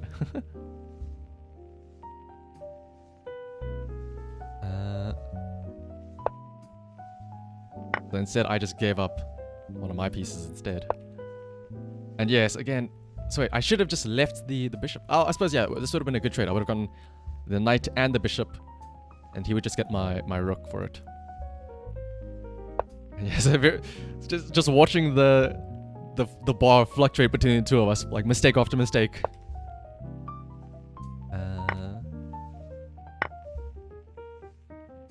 And then yes, having this bishop so far up there was, whew. This was the start. Once you got this bishop so far up here, that was where things went awry. And then obviously your queen up there as well. I think that was also a bad mistake. I should have gone here to like target the queen, but I instead moved it to the king, but there wasn't really anything going there. I was like, oh, maybe I can set up a checkmate here, but just the rook. That wasn't really that great. Oh, that was a horrible move. Oh, so I could have been attacking. But here's the thing, that if I did do that, you could have just taken could you not have just taken my knight? Oh, but then you can easily... Oh. The fact that I left this back rank, or not even a back rank I suppose, but it's the file, that was very scary. Oh, yes, you can see the moment I moved my queen there, blocking off the escape, setting myself up for like a back rank or a back file, I suppose you would. Oh! And to make things worse, I just further hold myself in even more.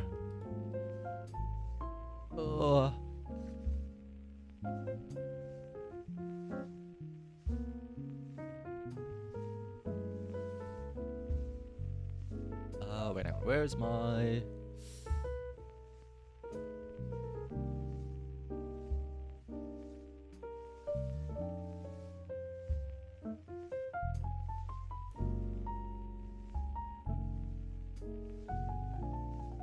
And yeah, the the fact that I hold myself in was not the smartest move, I would say. I'll be right back. I just need to quickly find some light.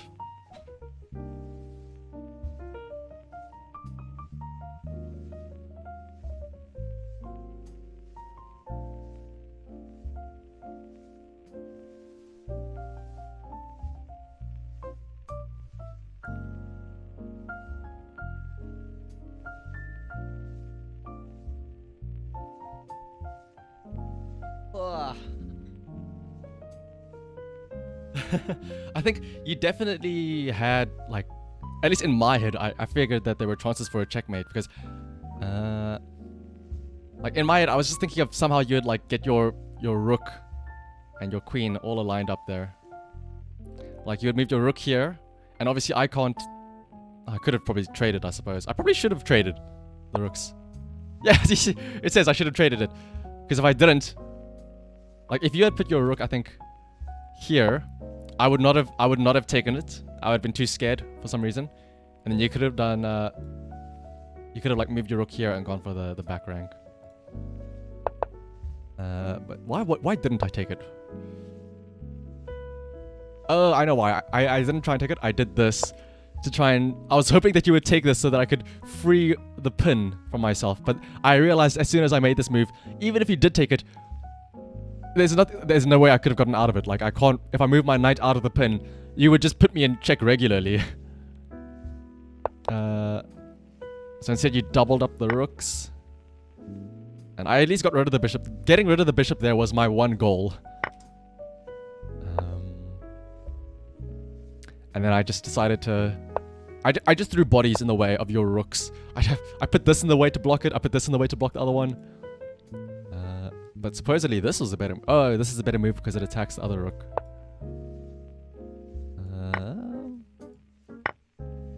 Then you would have been a queen up, I think. A queen for a bishop, rook, and a knight. Oh. But instead I block with a knight. And then we trade off.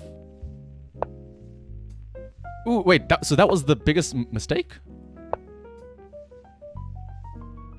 I suppose the fact that you effectively gave the rook away, I think. Because if you had moved here...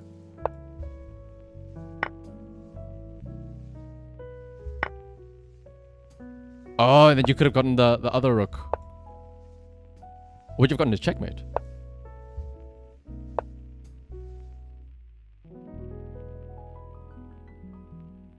Let's see though. But apparently this is the biggest mistake though. Because I suppose... Oh, because now you had to... trade... Oh, so either way, just trading rooks, it wasn't a difference. But let's see though. Going for a mate ended you with neither. In retrospect, it's pretty obvious you should have levered the position for material, not a checkmate. Yeah, because like I was saying, when I was in that spot, I was technically speaking up in material, but just not just in a really bad position.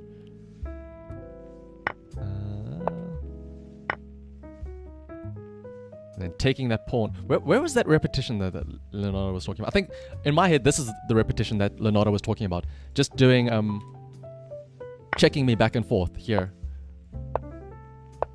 In fact, yeah, it's asking for it. It's telling me to go for the repetition there. Because I was gonna say, the only other thing I could have done, the only other legal move is for me to sack my queen and essentially give you the win. Because you would have gone there, there, and there. So the repetition would have been just a check back and forth. I think Leonardo and I both saw that. So I guess we were just lucky that you decided to be greedy and take the pawn. without realizing the fact that I had the battery of the rook and queen over there.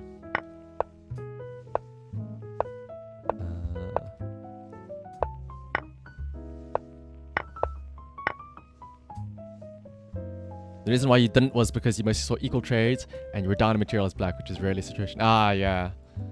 That's the weird thing as well. Like, you never know, even if it's something is equal, the big issue is that, like, I think it was earlier on, I was surprised. It's so easy to just look at the material number and say, oh, it's an equal trade, but then there's also the big positional advantage. Like, here in my head, you took a pawn, I could have taken a pawn here and it would have been equal, but I didn't realize the fact that it actually opened up the queen to take it as well. Like that. It's very... Chess is a very complex game. Very complex but very fun game. My brain has been like overworked now for just those two games now.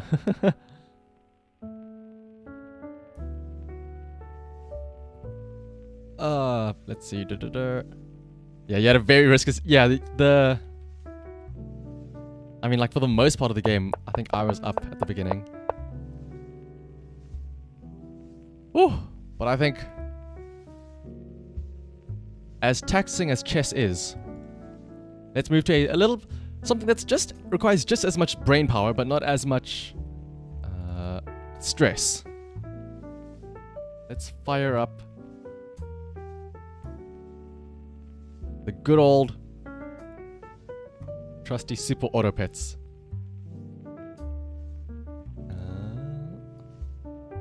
Yes, exactly, Laser. Like I said, it's my new addiction. I can't not play it.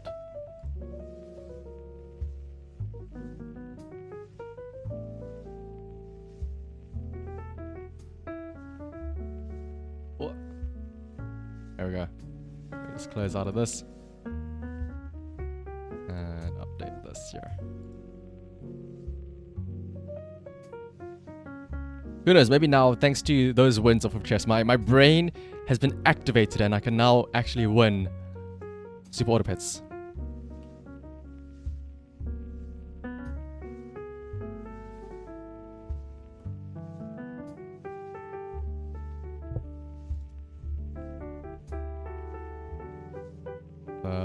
Let's see. Surely we can get it on our first win, right? First attempt, first win, I believe.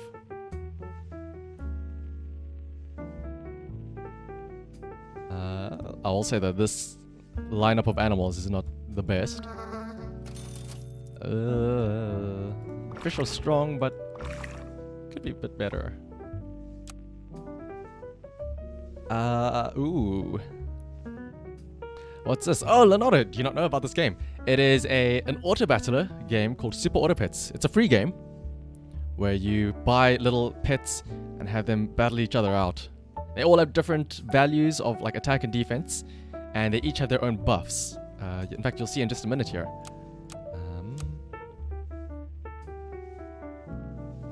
So for example, you can see all of these units have 2 attack or 2 and 3 health, but some of them have little special buffs.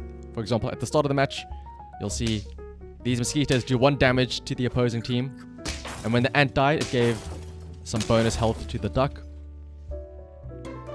It's arguably as tactical as chess. Okay, that's a joke. It's probably nowhere near as tactical as chess, but it's a very fun game to play. And you can see you can combine pets of the same type, and they'll get stronger. And when you level them up enough, like you can see, this is halfway, it gets even stronger. It improves its special ability.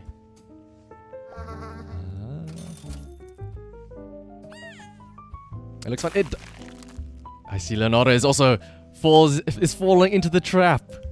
It's a very fun and addicting game, and most importantly, it's free, which I think again that's the biggest draw to it. Who wants pets to die? Oh, that's true. That's why you gotta hope that your pets are nice and strong, and you can win with them.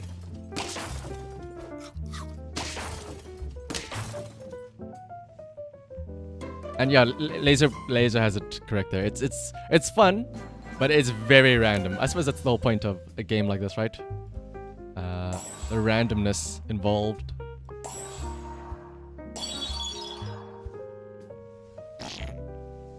Because like the animals you get to use are all random. That's why you can see you can spend each turn you get 10 gold, and anything you buy costs 3 gold, but you can re-roll these items here for 1 gold. And the issue is sometimes you get kind of screwed over on getting like bad items or stuff like that.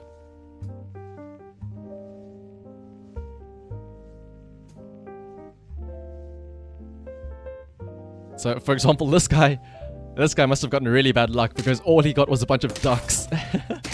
Which aren't exactly the strongest pets to have. And the objective is to try and get 10 wins before you lose all your hearts. I'm the 6th channel live in this game. I know a lot of people have been playing it as of late because especially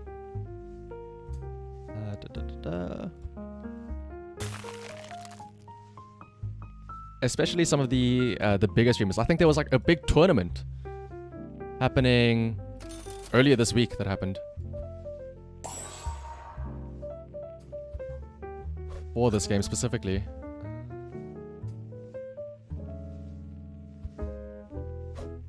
So it's think of it as like the new hot game, I suppose. And again, for good reason. I mean, it's free.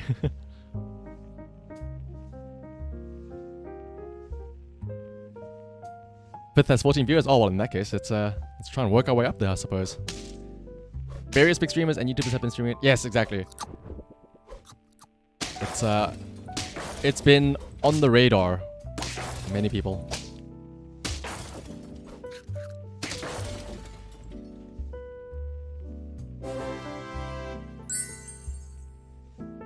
And you're right, Leonardo. We do need more viewers. Maybe we can take the number 1 spot. Let's see.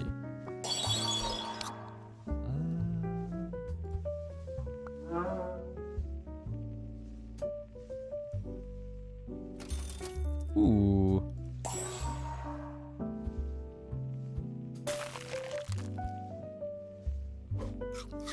I should have put this on the mosquito.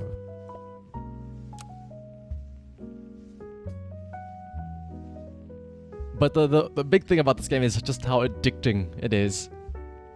Like it's so fast, and also it's so easy to just start up a new game whenever you lose.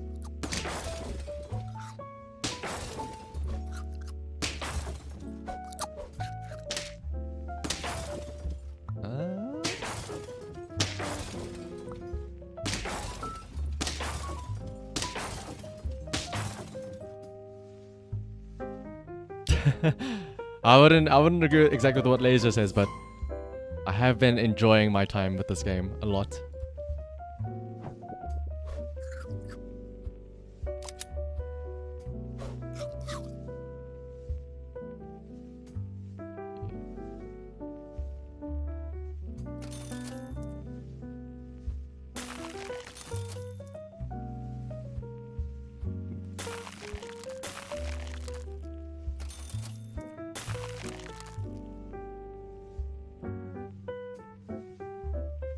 It's a very, especially on my phone, like I said, I mainly started playing this game because when my power goes out, because I live in South Africa and we have regular power outages, I play it on my phone often.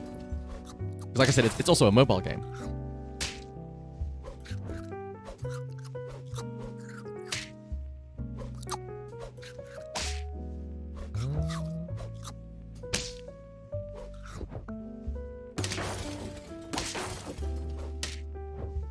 You need to go now, but you'll come back again on some other stream. Oh, well, it's glad that you stopped by, Leonardo. Maybe one day we can have a chess match of our own. And hopefully you'll be kind to me. Seeing as you're rated 1800.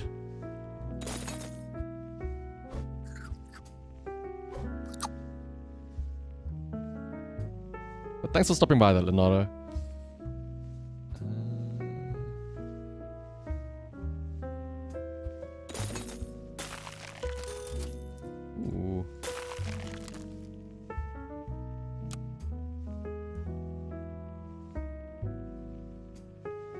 Let's see. The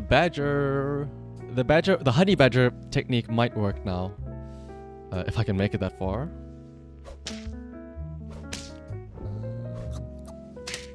Ooh, that ox is gonna be very strong though. That ox is gonna be very scary. 12 and 9 already. 16 and 9. Oi, oi, oi. We still are able to win. Whew.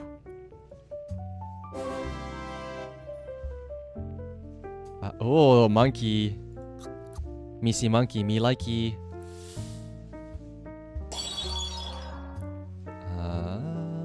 Question is, what are we gonna sell there for it? It's a fairly early monkey. Let's buff up this turtle. Can we buff up the turtle? Yeah, why not?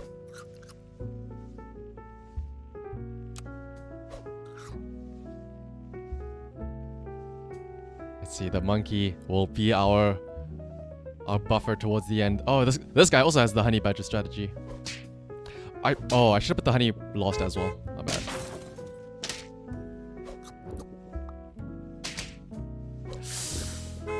Actually, that's gonna suck.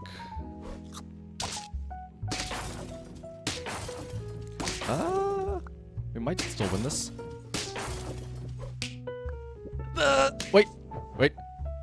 Okay, it's a tie. Did I not have the honey badger? Oh, it's because the honey badgers, the bee was overwritten by the the turtle. Let's see though.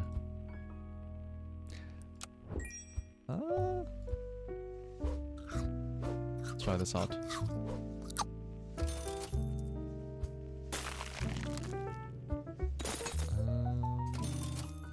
Another kangaroo. Sushi could be nice. Another worm. Yes, please. The rooster. Oh. We tried it out last time, but we'll have to see if it works. Let's put the ox there as well.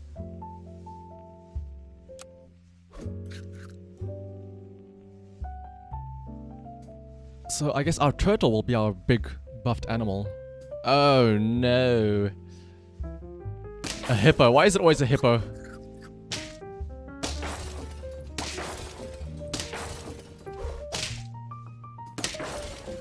Wait, we might actually still win this? Oh, we don't. That guy not only got the monkey, but also a hippo. Oh. Okay, let's try this though.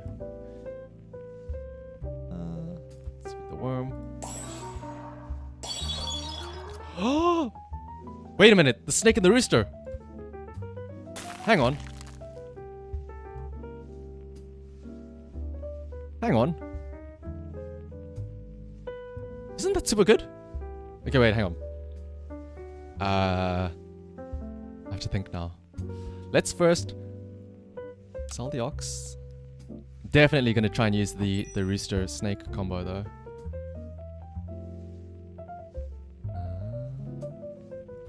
Sell this as well. Buy the cow for now. Give milk to this. And then let's sell the cow. Buy the rooster. That's pretty good. What the hell, Shivalord? Are you amazed at the luck or something? Hopefully though. Oh my goodness. Why does everybody have monkeys and this guy has a giant dog? What the dog doing?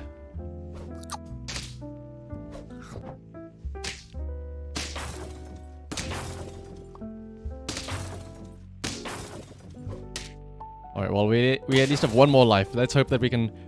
How does everybody always get monkeys so early on? Let's see. Another rooster. Ooh. Alright. Let's sell our badger. Rooster. Snake. And then, oh, there's that hippo. It's a bit late now to try and use the hippo.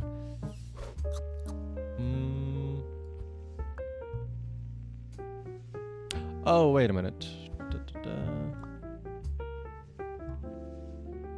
If we can get a tiger now, a tiger would be perfect to put behind the snake, or even the rooster as well.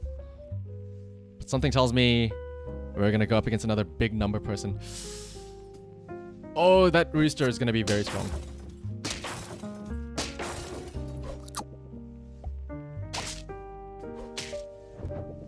Wait a minute. Oh, the snake! The snake's putting in work. Please, snake, hit this other one. No! Actually, we might still... Okay, we do still win it. Whew. And yeah, I need to try and level up these animals. Oh.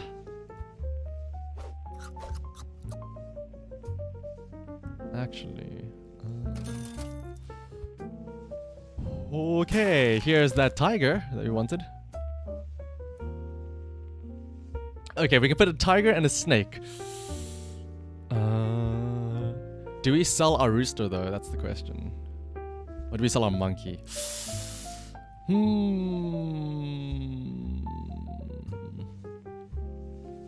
It's not really early on your counting progress in terms... Oh, that's true. And my hit number, like, it's early on because I only have 3 ones, but it's already turned 12. Let's do one more reroll. Okay, So we can sell either our rooster or our monkey. And then we can put the tiger in behind the snake. I'll sell the rooster.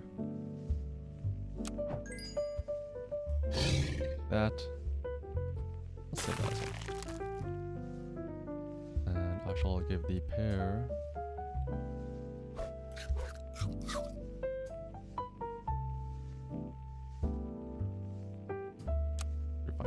I think the issue with the shark behind for the rooster is the fact that I don't have or the shark for the rooster is it's not like have that many summons, which is a bit of an issue.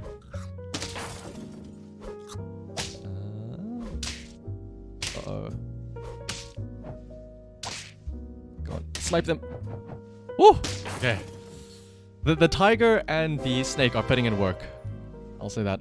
I don't know if we're going to win because we only have 1 life left, but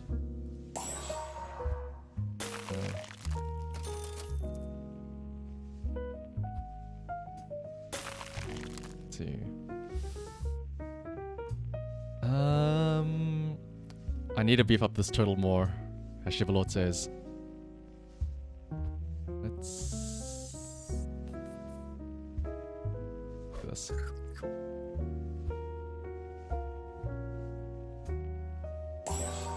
We get 1 more turtle that'll give melon armor to all 3 of them. Here's hoping that we can make it to the next round though.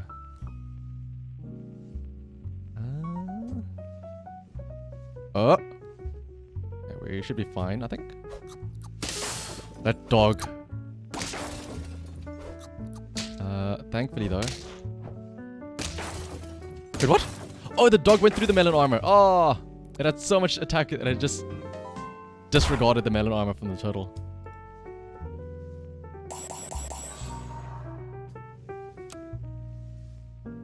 But let's see though.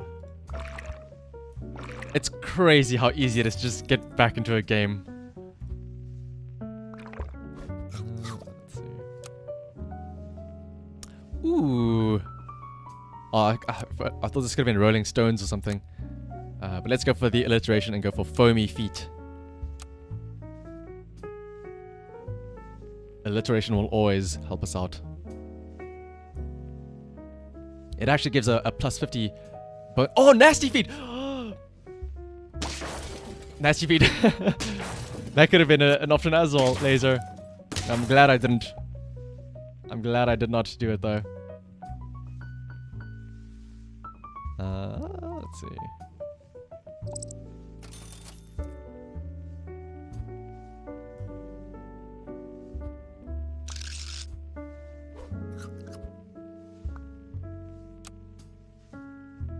my goodness, no ants, no mosquitoes. This is not looking too great. This guy has a lot of, what is those, crickets? Gonna be a lot of summons. Oh my.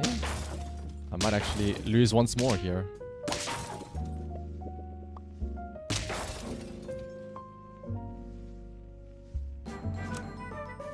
Let's see. Oh, well, now we finally get the ant.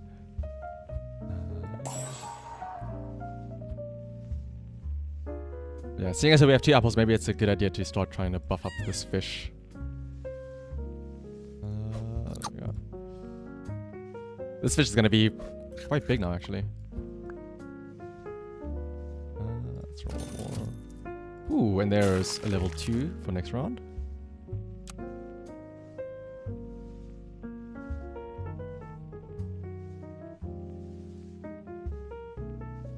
If only the fish were a little bit more useful, but it should be fine.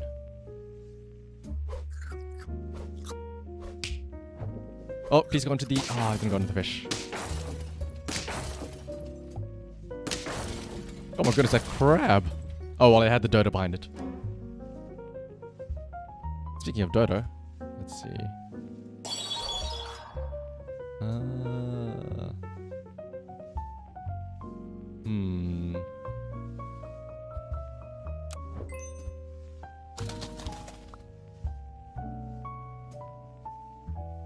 A rabbit could be nice to have.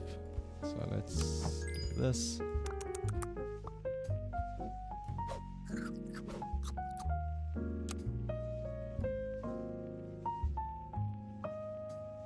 Then, let's see. Next round we'll have tier 3 animals unlocked.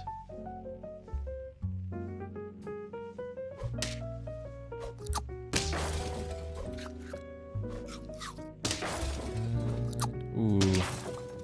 The horse is gonna be a little bit annoying. Wait, beef the otter? Oh! Oh, you mean, I thought you meant buff. Beef the otter. I feel like, yeah, ever since like the game has started to get big in the past like week or so, the meta has become like crazy. Ooh.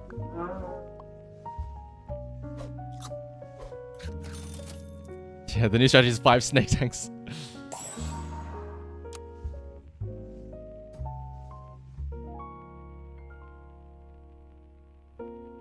But I mean, I still have yet to open up like a guide or anything, or a like a tier list of sorts. I'm still just going off of my dumb gut.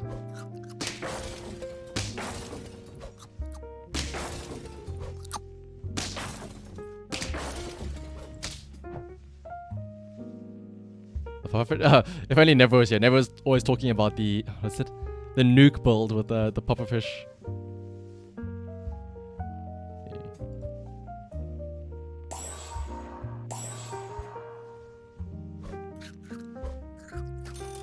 Oh, speaking of pufferfish, let's do that. We can make that bulky. Oh, we can even have garlic armor to make it bulky.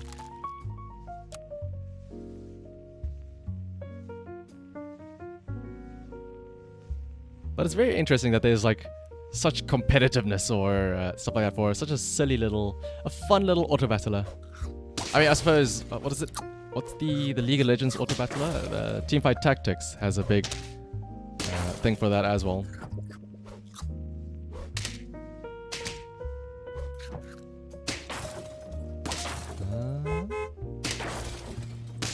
Ooh. And like people get super competitive when it comes to that. The Teamfight Tactics.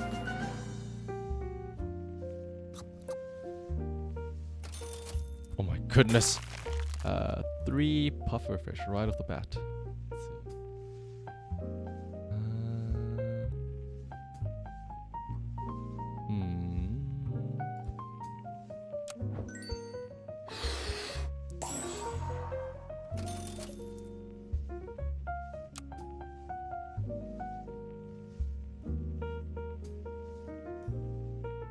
But yeah, having 5 snake tanks would actually, now that I think about it, laser would be pretty funny.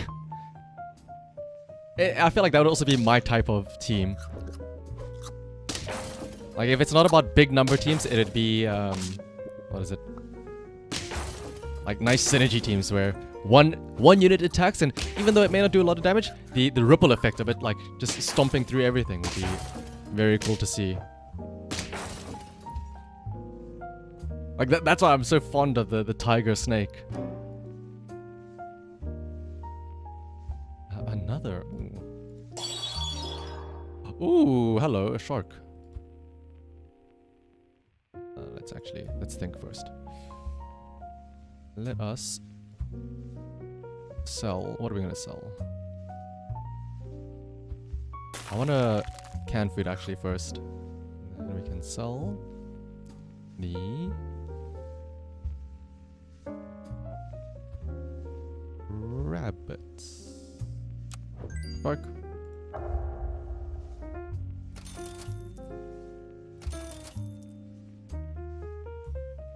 Too bad it's random that it's hard. Yeah, exactly. Like it's so random in what you get. Like at least the one thing I kind of wish it had is, again, similar to Teamfight Tactics, which is League of Legends' one, is that gold. I wish gold would carry over. Oh my goodness, that was scary. So that, you know, there's a little bit more strategy of like, oh, let me save my gold and hopefully get some better units next round or something like that.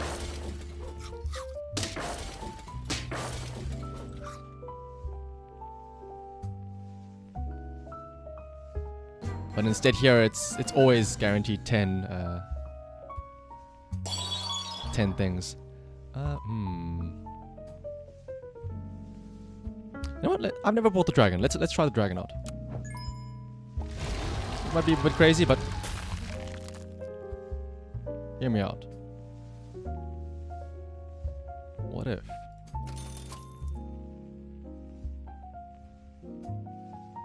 Call me crazy, but what if?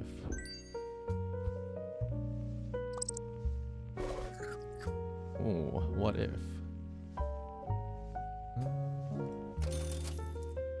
Oh.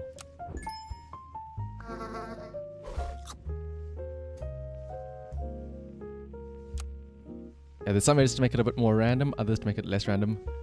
Yeah, the freezing is nice, I suppose, but even then again, like you can freeze in other games as well. Is this okay?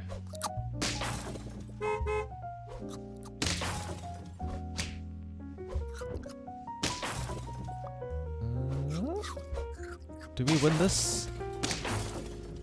Oh, we do.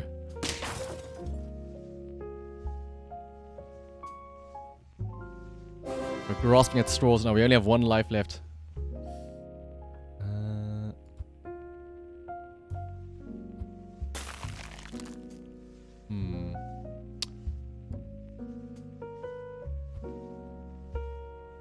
That rooster is actually looking very nice.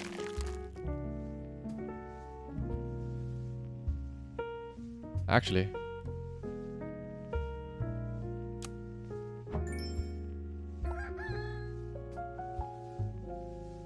Pigs.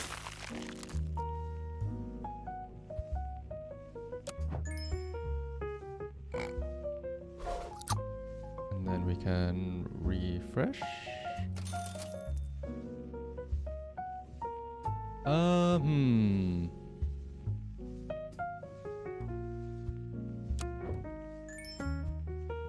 We're actually making some money off of this.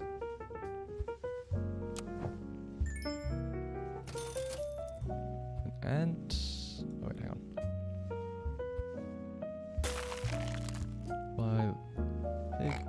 Have I played Deltarune? Wait, what does it sound? Oh, Deltarune, that's the Undertale thing, right? I have not.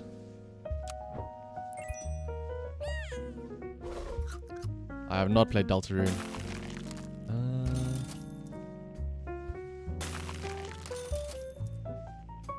I haven't played like Deltarune or Undertale or anything like that.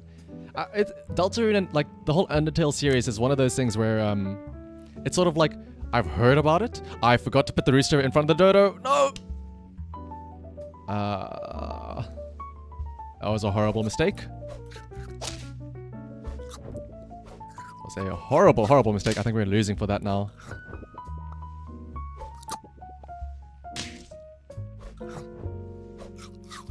Actually, well, I don't know. Let's see. Oh, no, we still win, actually. But Deltarune and Undertale are one of the things where I've heard so much about it, and like this bar has been set so high that I feel like if I do play it, I'll just be like, eh. A fly. The fly with the shark. Oh my goodness. Do I sell the Dodo for the fly? I think I might. Let's see. I have 10 gold. I can sell the Dodo. I'll get 2 gold. I can buy the fly. The fly will buff up the shark. And Deltarune is just medieval Undertale.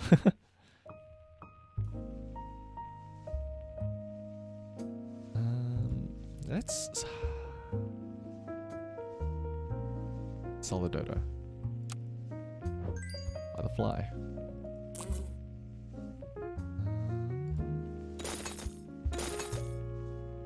If I can get a pull, that'd be great. I did not get a pull. And hello, Austin Kings.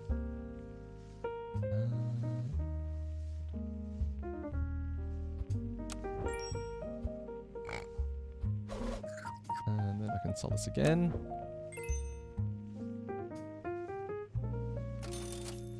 A duck. Wait, hang on. Let's see. I'll buy this. Sell it.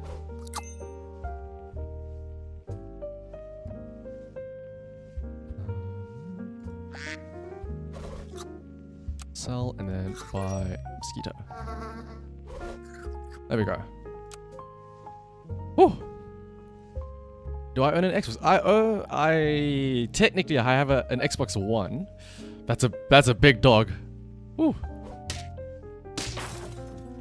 I have an Xbox One, but my brother is using it, so I don't really have it, technically speaking. And yes, the Foamy Feet is our name. To be fair, Austin Kings, we could have technically chosen a different name. We could have made our name, what was it? The Nasty Feet. So be glad that it is what it is.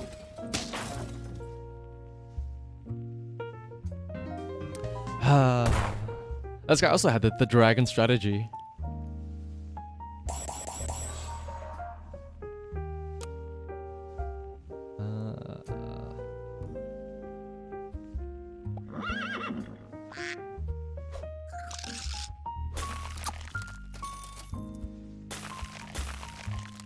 Oh goodness. The dog was very, very beefy. Oh, Suave Sailors, yes please. Another alliteration name. Some would argue, some would want to question themselves, you know, what the dog doing? Actually, speaking of what the dog's doing, I was taking Karagi's doing this today. She is, yeah. Oh my goodness, that guy had a much better start. And let's see. Yeah, absolutely, I'm gonna be buffing up this horse like you would not believe. Rump. Ah, it's fine. For now, let's actually try and get one more unit out for now. Strength in numbers, after all.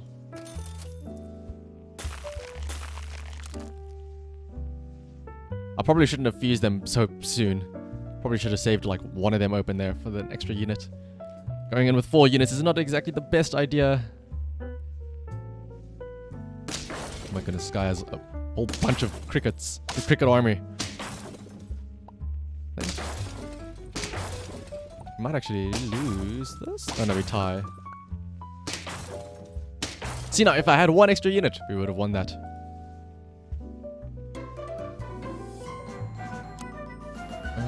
Alrighty. Let's do this.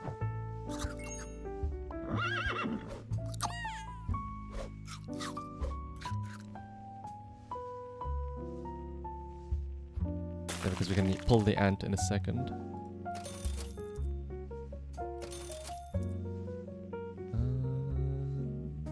Yes, that should be fine. Crab might be nice. Crab could be nice. But we'll see though. We'll see what we get next round. Or the Suave Sailors. Ooh.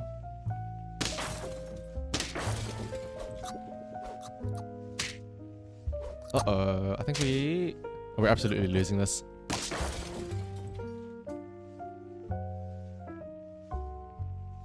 Yeah, let's see.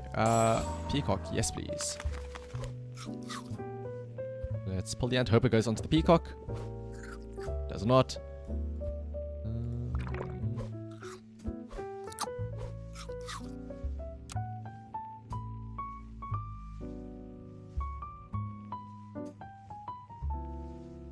Hopefully this will do for us. Am I African? Because one of my hashtags is African. I am, well, I'm African in the sense of I live in South Africa. But I'm not of like African descent. I just live in South Africa. Let's see now. Ooh, a camel with the peacock might be nice. Let's buy the camel. That over there. And do a couple of snail, considering we lost its consolation prize, but I'll take it. And also, let's get ourselves a little turtle. And let's buff up our peacock for now. And yeah, South African cat, aka an Africat, if you will.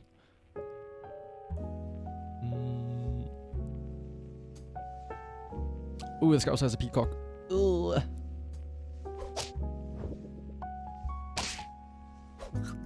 that's fine. We trade that. That's not ideal. Then thankfully our peacock will sweep now.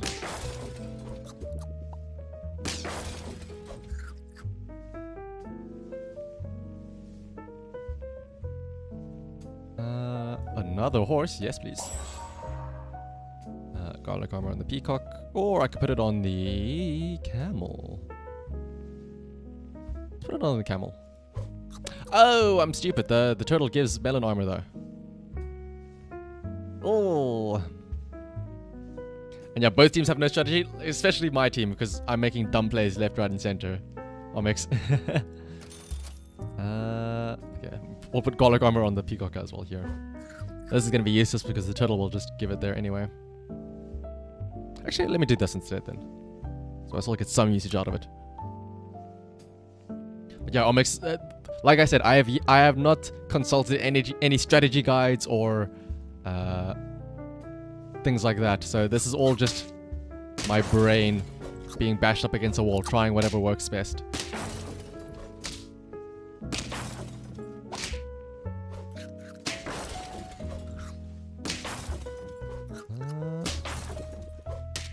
Oh, the honey badger technique. Yeah, he did have a bit of a strategy there, with the honey on the back of that.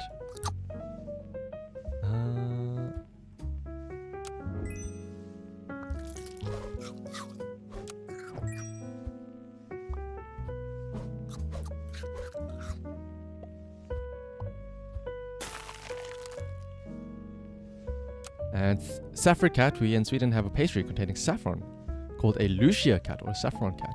Yeah, that is curious. Why Lucia? We eat them around Christmas and our... Oh, I see. Your December holidays are called Saint Lucia. Wait, Saint Lucy Day.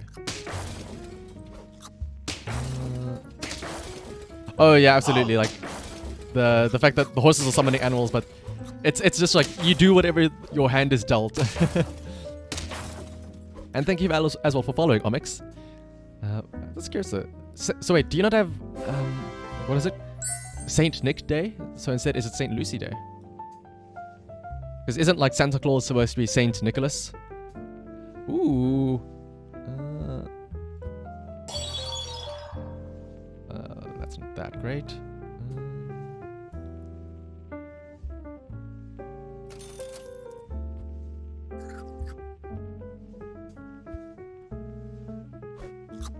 It's completely unrelated. St. Lucy Day. Oh, it's 13 December. Oh, that's pretty soon. It's like 3 weeks time. St. Lucy's Day, also called the Feast of St. Lucy, is a Christian feast day observed on 13 December. The observance commemorates St. Lucia of Syracuse, an early 4th century virgin martyr under the Diocletianic persecution, who according to legend brought food and aid to Christians hiding in the Roman catacombs. Why am I pronouncing things so weirdly?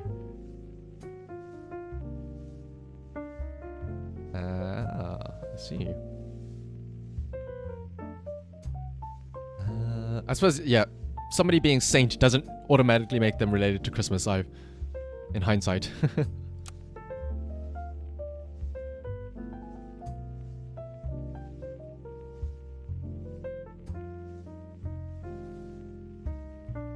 Oh my goodness, the hippo monkey strategy, why?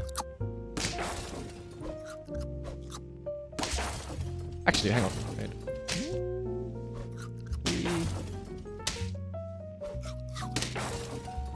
We actually still won that, wow. I was worried about that hippo.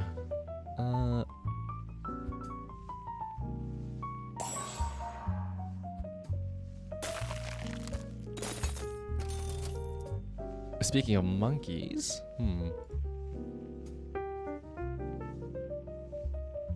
that opponent was called Penis Mike? Oh, wait, what? I should have paid more attention.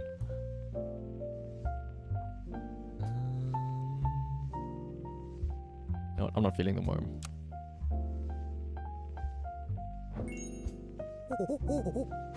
Get a monkey of my own going.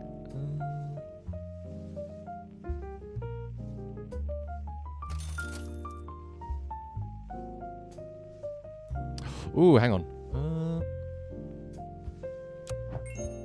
I have a level 3 friend. This bison's gonna get nice and strong.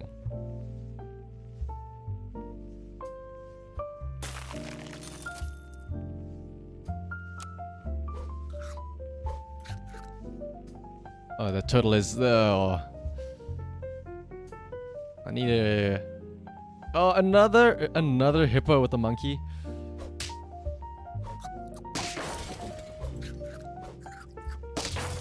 Oh my goodness. That hippo is just gonna sweep now.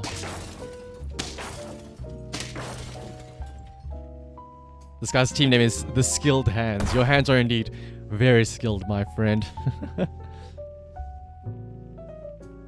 I feel like maybe it's just me chasing what I remember from the one time we did one, but the hippo monkey. Oh boy, if you can get that very early on, you're pretty much set. Obese citizens. Are we going to be Americans? Let's go for it.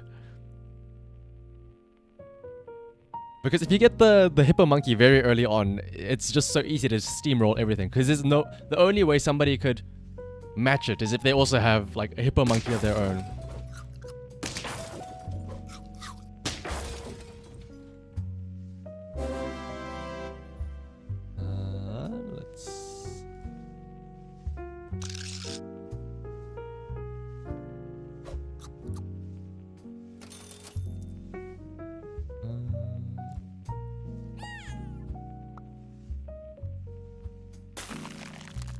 Actually, yes, if we're fine.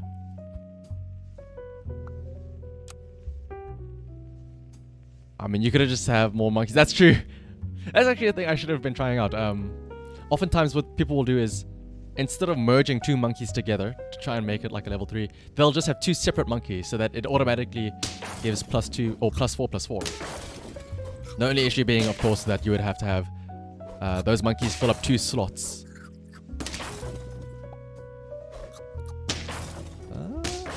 Actually, oh no, we tie this.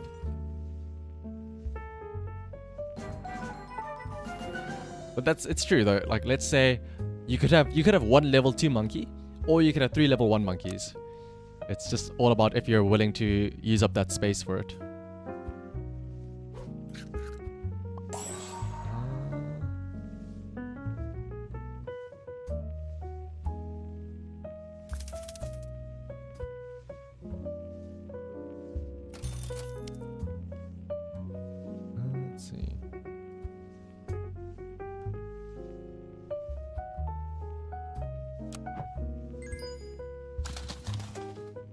Yeah, 3 monkeys. Yeah, 3 monkeys, a hippo, and a level 2 swan. Oh my goodness.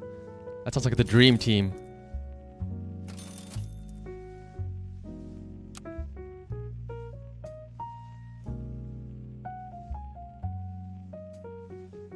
Yeah, just banking all of your... You're just gonna hope that they don't have like a scorpion. Wait, what the heck? A sloth. Has no special ability, is kind of lame combat-wise, but he truly believes in you. Wait, is this, the DLC pack?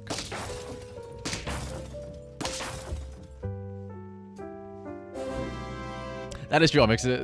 It's like an all-or-nothing gamble if you do that.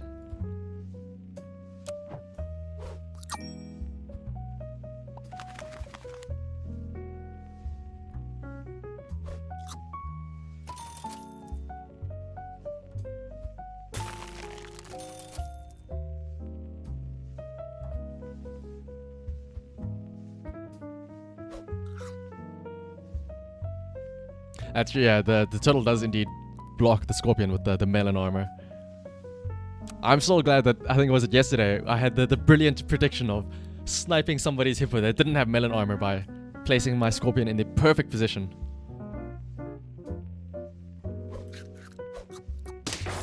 Realistically, they only have 4 units because this badger will KO the dodo if I kill it.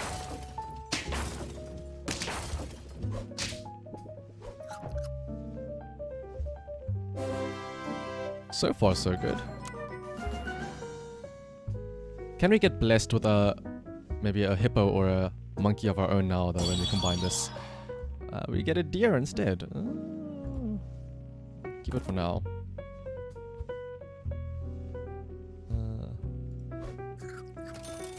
Oh my goodness. Speaking of turtles. Yeah, I just have to predict 7 more times and it's an easy win.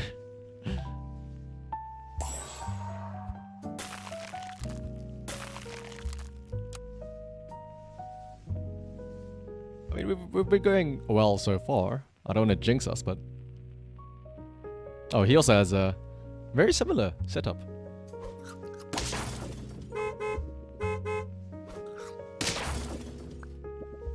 Oh, he got a ram, but I got a whale. What luck is that? How... I mean, that's what Laser was talking about with the RNG, right? But I think we still win though. The fact, yeah, the spider is a very gambly move. Ooh, a giraffe. Giraffe. What we could actually do is,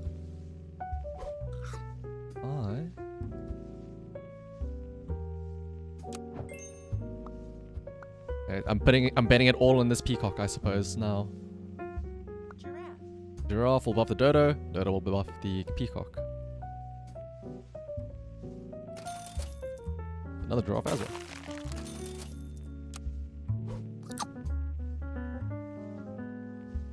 Now all I need is another dodo to get that to level 2, and this peacock will be nice and strong.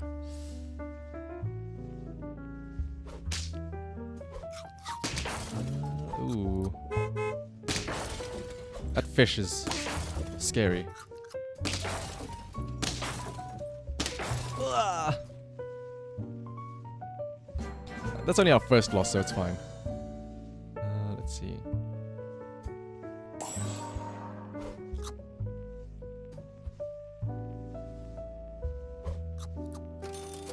Oh, there's that dodo we wanted.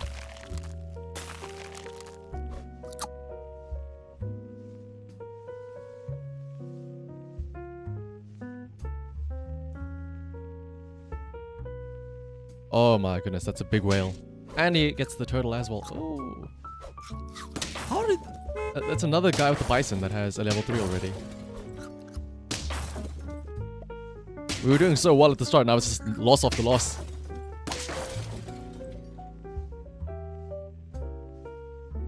The milky bagpipes. Oh goodness. I hope that I never have to play a bunch of milked bagpipes. Okay, let's do that. You know what? Let's do this.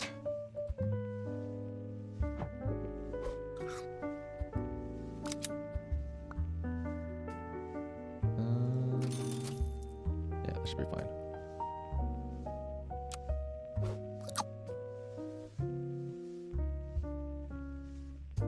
all I need is another peacock and another giraffe would be great. Oh, you fool! Did you put melon armor on your ox? But it gets melon armor already.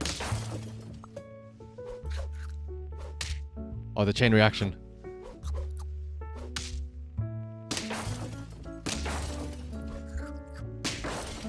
Why do you have an otter way at the back there?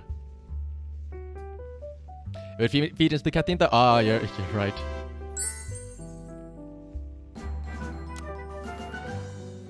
Oh, there's that hippo we wanted, but it's a bit late now.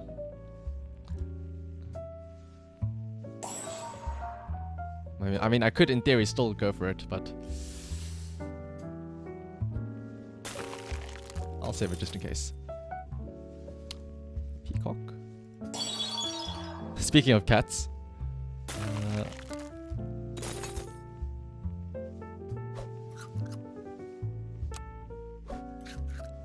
I also feel like I'm always curious whenever I freeze something and save something. I'm always curious, like what if though? Like what if there was something better that I could have had? Ooh. Wait, what? How did it kill me straight away? Oh, it had more than enough attack for it. That's why.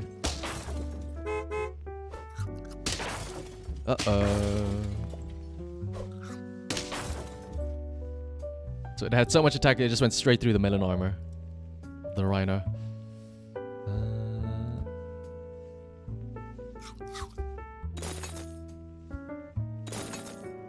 You're back. Welcome back, Shiva Lord. You just missed me losing once more. Oh, another rhino.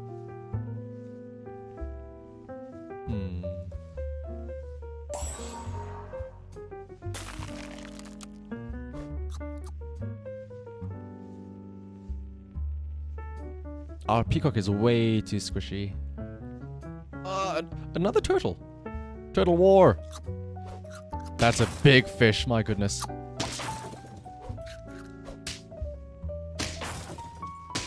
It is a huge fish. Because of that, we're gonna lose.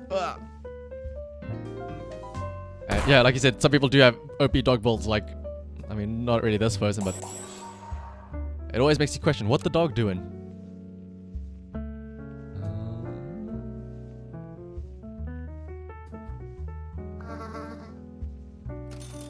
Oh, that could have been a little bit better.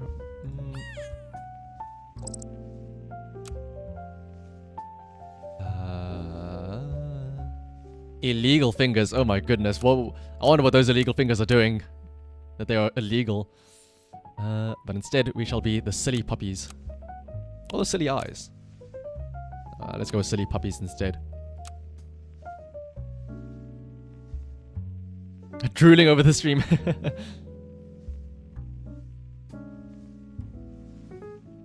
Oh, you got the horses out there. Oh, if only the mosquito hit one of the horses instead.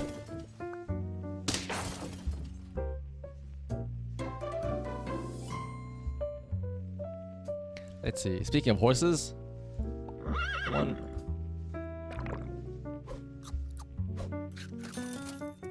And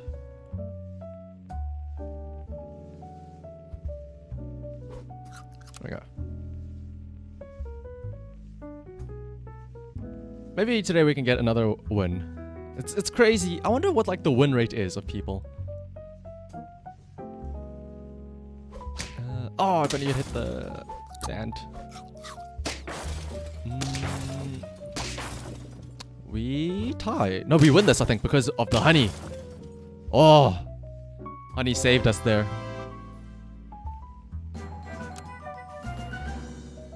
Again, the peacock. Do we go with the peacock again?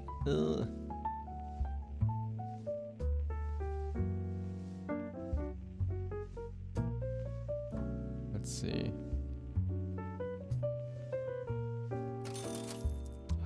More useless stuff. That's all.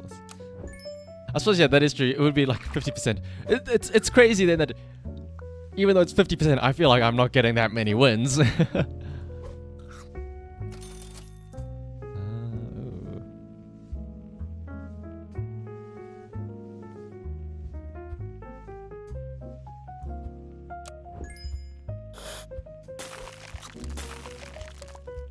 Or maybe that's the gambler's fallacy. Or fallacy. Trying to believe that if it's 50%, you need to win every other game.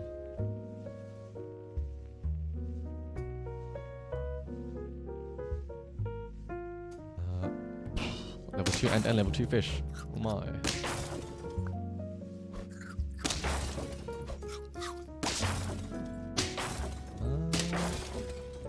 Oh! That's true, it's 50% for me and the winner, I suppose. So, whenever you go into a game, you either win or you lose. That's a fact.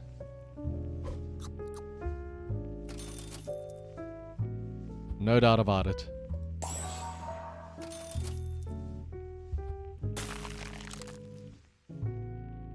I should have bought the fish. That's true, it can be a draw. Oh, laser. How can you forget? There is, of course, a possibility of a draw.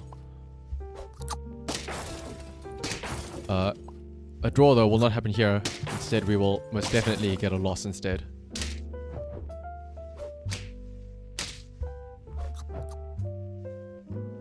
Laser does have a STEM degree, after all, in math.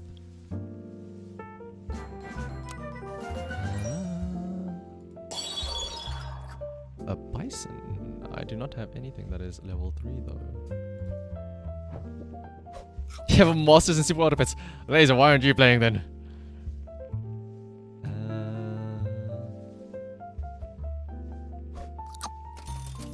More peacocks, my goodness.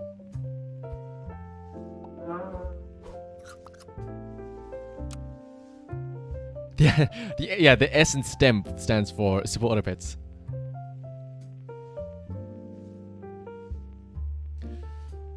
You appreciate my composure when there's a rat on the field? Yeah, but my inner feline instincts were beckoning there. Rearing up. The M stands for Minesweeper. What would the T and the E stand for in STEM, I wonder? If S stands for Super Auto Pets and M stands for Minesweeper, maybe T would be Tetris. And what would E be?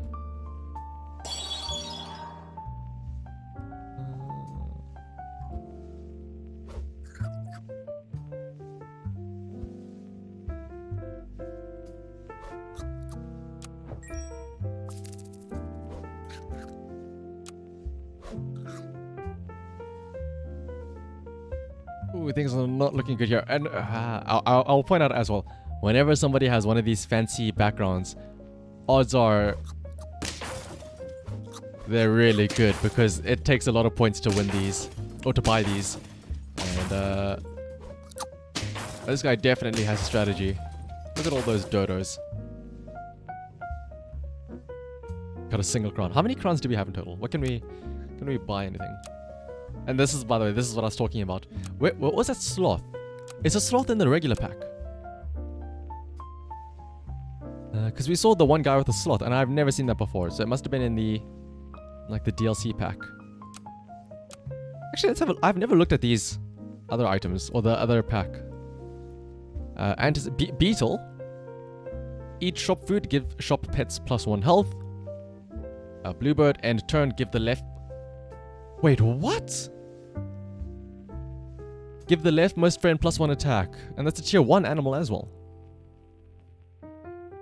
Ladybug, buy food, gain +1/+1 until the end of the battle. You have enough points, but the starter background... I like the starter background as well. It's a nice, like, cozy meadow. A bat. Start a battle, make one enemy weak. I wonder what that means. What does weak mean, I wonder? A dromedary. Start of the turn gives the shop pets +1. What else is new? Tabby cat. Eat shop food, give friends +1 attack until the end of the turn. Caterpillar. Start of turn, gain 1 experience. The one that becomes a butterfly is always 50/50. Oh, you mean like this? Gain +1 experience. Oh, so this is literally you just gotta hold it and wait. It's pretty useless at the start until it gets to level 3, when it evolves into a butterfly, and copy the stats of the strongest friend. Cell, give a random friend +2/+2. Hatching chick. End turn, give +5/+5 to the friend ahead until the end of the battle. Oh. Oh, that's interesting that the most things, that happens is that the number increases. Like here you see it gives 2, then it gives 4, then it gives 6. The hatching chick just changes what it gives each time. So at level 1 it gives +5/+5 for only that round. Level 2 it gives +2/+2 permanently. And level 3 it just gives experience. It's kind of interesting. The owl, sell it to give a random friend +2/+2. Puppy is just like the dog. If you have 2 or more gold, gain +2/+2. Actually, that sounds kind of cool. Oh, so this is maybe like we were talking about incentivizing you to save gold between rounds. This could be a reason why. Tropical fish. End turn, give adjacent friends +1 health. Buffalo. If a friend is bought, it gains... Oh, so it's kind of like the dog. Llama. End turn, if you have 4 or less pets, gain +2/+2. Ooh. Lobster. Friend summoned, give it +2/+2 when not in battle. What? What does it mean when not in battle? End turn, give +1/+1 to 1 pet of each tier. Oh, interesting. So if you have like tiers in like tier 1, tier 2, tier 3, tier 4, based on the turns. Ah, interesting. Wormsim. Chicken is new. Buy tier 1 pet, give current and future shop. Ooh, that sounds kind of cool. So it's kind of like the canned food almost, but for the dragon one. Faint, summon 1 level 1 tier 6 pet. Oh, so it's like the spider, but for the eagle. Goat. Friend bought, gain 1 gold. Oh, that's some nice economy. Faint, make all pets weak. Micro. What else is new? What are some of the big ones? An octopus. Level up, gain 8/8. Oh, so it's like the fish, but just super strong. And then dinosaurs, apparently. Yeah, remember my favorite. What's your favorite pet? Oh, I like to keep a cow as my pet. What about you? Oh, you know, I have a pet poodle. What about you, Gary? What's your favorite pet? Oh, it's hard to choose between my Tyrannosaurus Rex and my sauropod. Odd things to have as a pet. A Tyrannosaurus or a sauropod. Sauropod, buy food, gain 1 gold. And the Tyrannosaurus, if you have 3 or more gold, give other friends +2, 4, or 6 each. Actually, you know what? Let's do this. Yeah, actually, yeah. My favorite would be a dragon. I've never tried this out. Let's play against all packs. So now, when we play, we could go up against some of those animals. I know people have been saying that the animals in that other pack that we just looked through now are actually not that great. Let's see.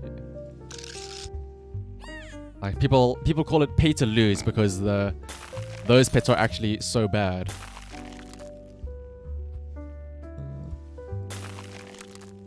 And a 4 sauropod is infinite gold?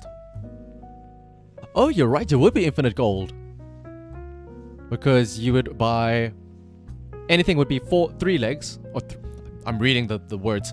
Anything would be 3 gold, but you would get 1 gold back every single time. I wonder if... Has anybody done that, I wonder?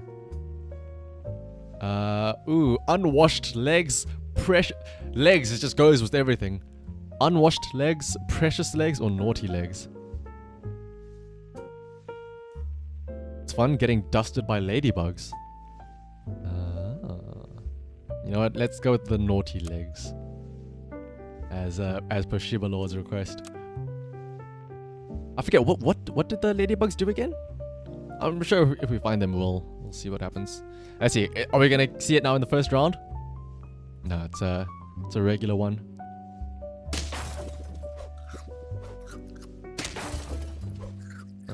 Oh, if only I'd gone to the other one. And yes, as long as we didn't choose the naughty seeds, it's good.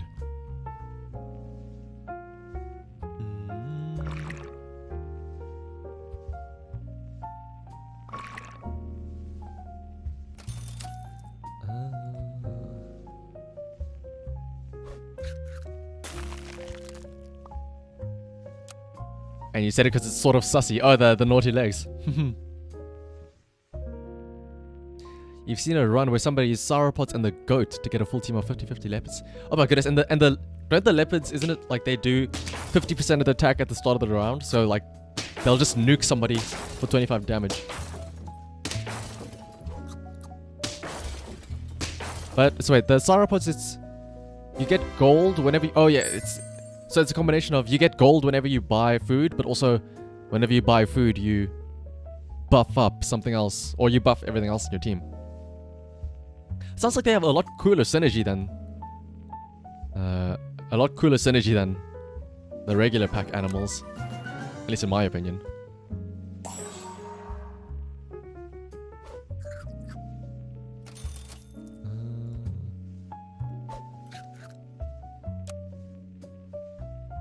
You found out what cats use to barter? Yeah, it's specifically the legs.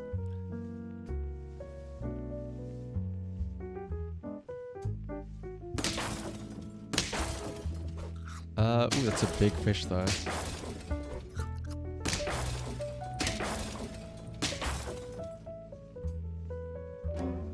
Oh, so when you upgrade the leopard, it doesn't necessarily deal more damage. It's just that it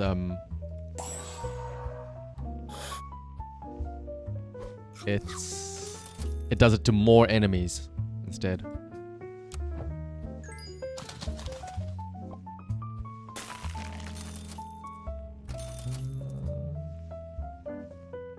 Do I have Knockout City? I do not. I remember there was like a trial for it a couple of months ago, and I looked into it and it was like I was like, it seems okay, but I never got around to actually downloading it. The leopard always does. Oh, it just gets more targets on level up, yeah. But it always does 50%. I mean, that's technically speaking, I think once you get it to level 3, it's better, maybe. Because especially if you have it doing 50 damage, I would rather do 25 damage to like potentially killing 2 things, as opposed to overkilling 1 thing. Let's see.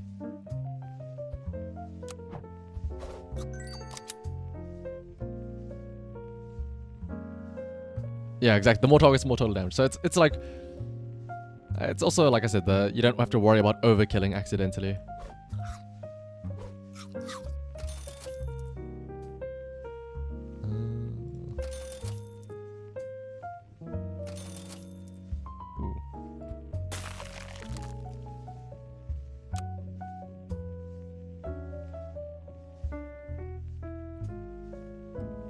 Especially because if you think about it, let's say you do have a 50-50 leopard, and it was just increasing your damage by like another 50% each time, a level 3 would in theory be 50, like it would do potentially 150 health. Oh no, sorry, 100 like damage, which it would be pointless because nothing can even have that much health anyway. You overkill on purpose? Yeah, to give them a statement. You're one of those people that when people go up against him, they're like, how does this guy have a 50 damage dog already? What? It's only turn 3! You're one of those guys, Omix.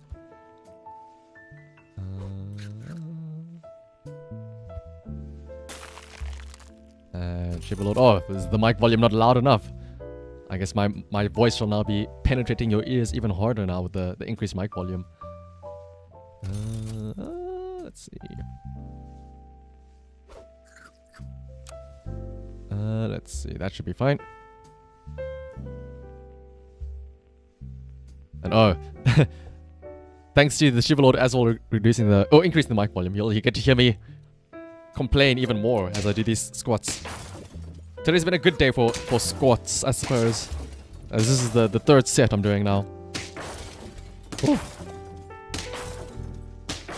And see, that's what I mean. The overkill we're talking about there, that dog.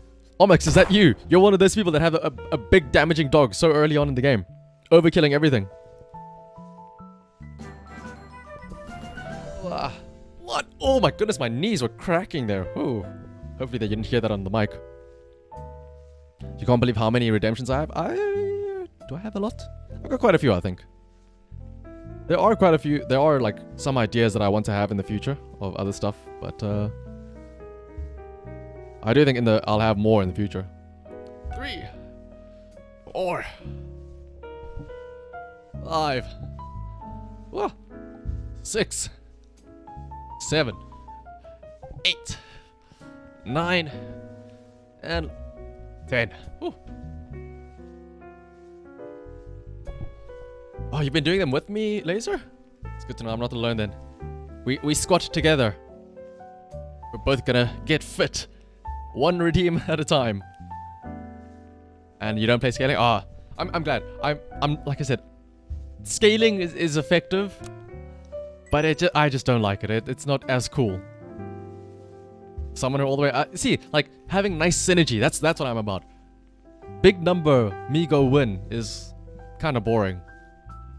It's funny to see, oh, look at the sheep die, but now it summons 2 rams. But because of the turkey, those 2 rams get even more damage to get +5/+5. But don't forget, when those 2 rams die, the fly will make even more flies appear. But those flies get more damage because of the turkey. And it's so crazy.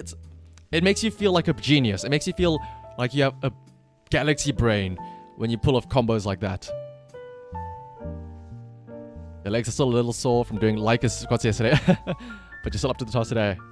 You're insanely out of shape. Well, it's a good thing then that we're all working together to slowly but surely get nice and fit. I mean, like I said, the one thing I've been doing lately is what was it? Like the 100 push-ups, like the road to 100 push-ups challenge. And whoa! Like I said, that's been a thing. I need to do the 3rd day of week 5, I think tomorrow, which is...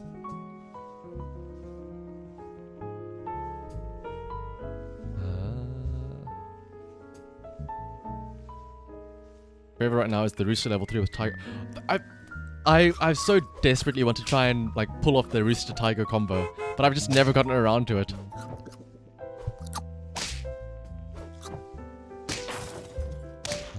Are we gonna lose this one again? But I was curious though, like, isn't the whole point about the mushroom is that the mushroom... I assume you put the mushroom on the rooster, right?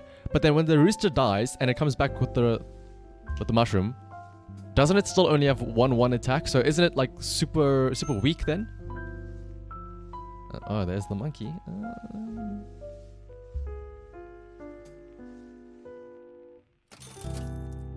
I really don't know how to pull it back from here. Maybe we can go with this.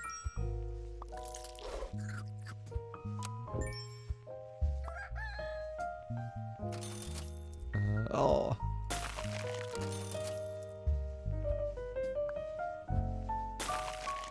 Because the mushroom, it says, like, I think, if I'm not mistaken, the mushroom, they revive, but with 1/1.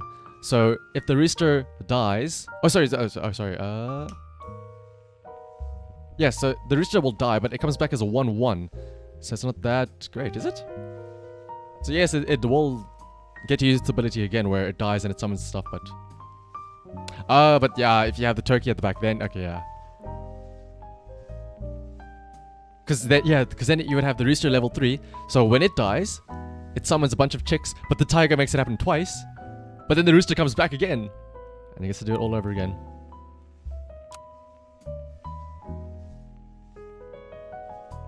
I should try out the summon. I've yet to try out a summon spamming composition with the turkey and or what is it? Like the turkey and the fly, or the giraffe and stuff like that. Well, not the giraffes. I'm just looking at stuff on the screen. The what is it? Horse. All that stuff. But yeah, a naked rooster is a bit meh.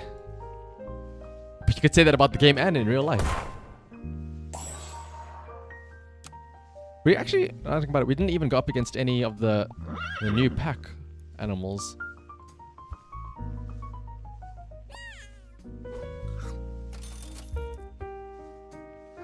Maybe there's just not that many people that have the pack. Oh, more legs. Adorable legs. We were naughty legs, now we're adorable legs. We could have gone with proper pearls and gone for the alliteration name there, but I think the legs, we can't give up on that.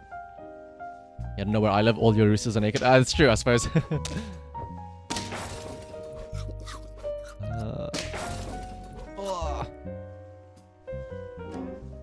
I mean, would their feathers count as them wearing clothes? I wonder.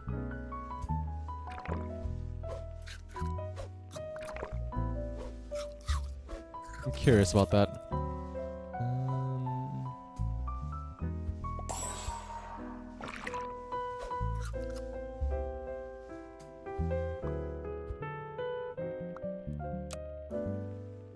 'Cause if you think about it, you could call a rooster, like if a rooster is naked even when it has feathers, what would you call it when it has no feathers?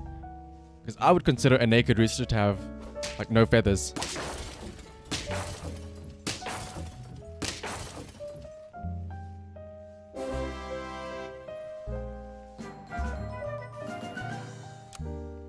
Let's see.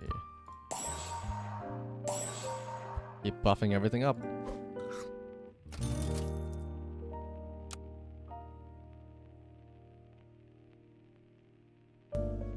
Okay, that's true. There is a word for it called defeathered onyx. You're absolutely right. I completely forgot about that. Oh, that kangaroo is gonna get so strong. And yes, the canned food is so nice. Seeing, especially when, like, it's always so annoying to look at your the animals in the store and think, wow, I could buy one of these, but they're so weak though. It's like, do I really want to replace my like 10, 12 mosquito with a 3 this? But if you buy enough canned food, then more often than not, eventually your shop items or your shop animals will end up being better than your actual animals.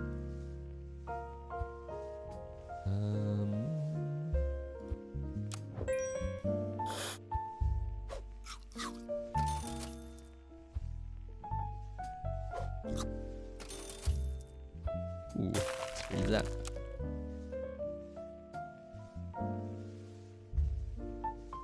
Especially if you have one of the animals that give you buffs whenever you buy an animal from the store. Because then again, it incentivizes you to do it more often, which is very nice.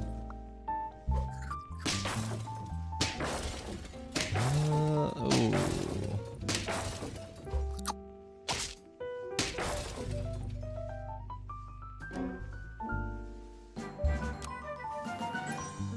Alright, let's see if we get something nice here. A bison. Oh, we do not have any level 3 friends, unfortunately.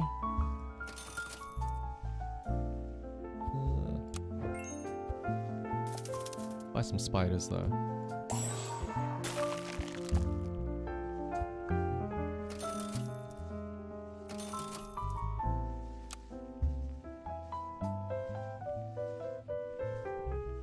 I feel like I should spend on a different hat. I feel like the Christmas hat isn't really doing too good for us. You just finish Minesweeper? How do you... Oh, I suppose I was going to say, how do you finish Minesweeper? But obviously there's different like difficulty things you can do. I remember when I was a kid and I played Minesweeper on the computer, right? Like, you know, on...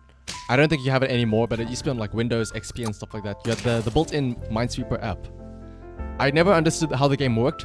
I would just click randomly and see how many times can I click without dying to a bomb. I never understood the whole like the numbers meaning how many bombs there are around the thing. A 30 by 16 board in 25 minutes. I guess they didn't call you a laser for nothing, do you? Right? Completing that with the laser accuracy.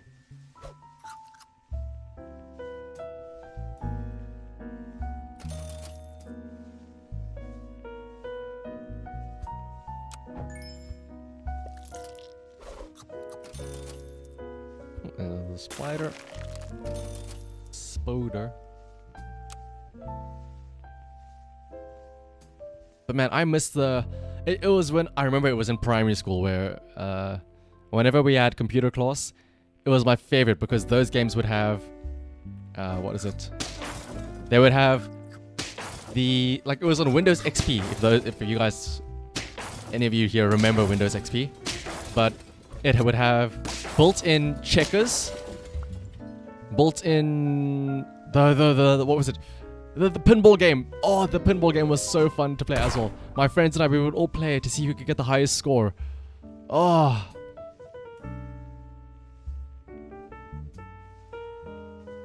Dang, Rooster Snake is where it's at. Yeah, Rooster Snake. Oh. Imagine Rooster Snake and then Tiger as well. I'm a big fan of the Snake-Tiger combo. And do I not have a head pat emote? I do. Do I not? On Better TTV, I think I do have a head pat.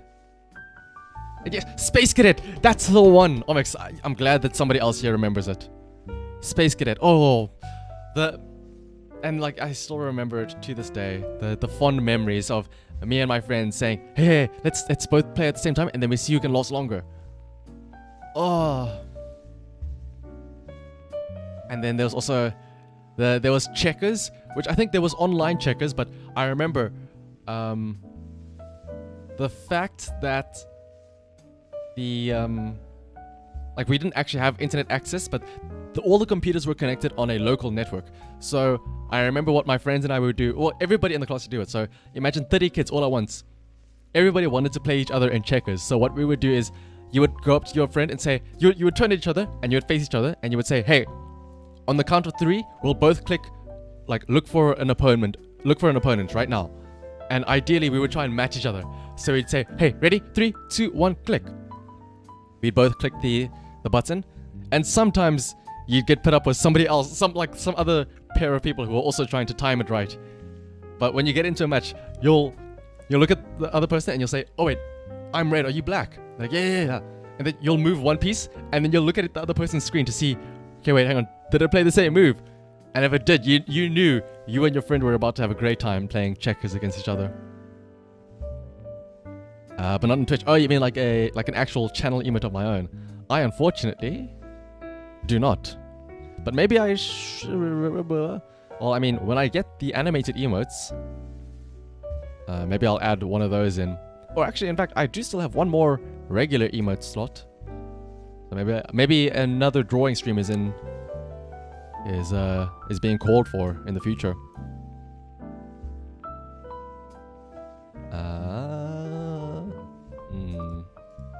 These are not very great. These are not very great at all, my goodness.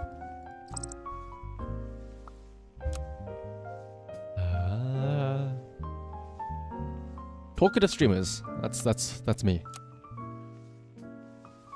As by going on a rant about my childhood checkers gameplay instead of playing Autopets.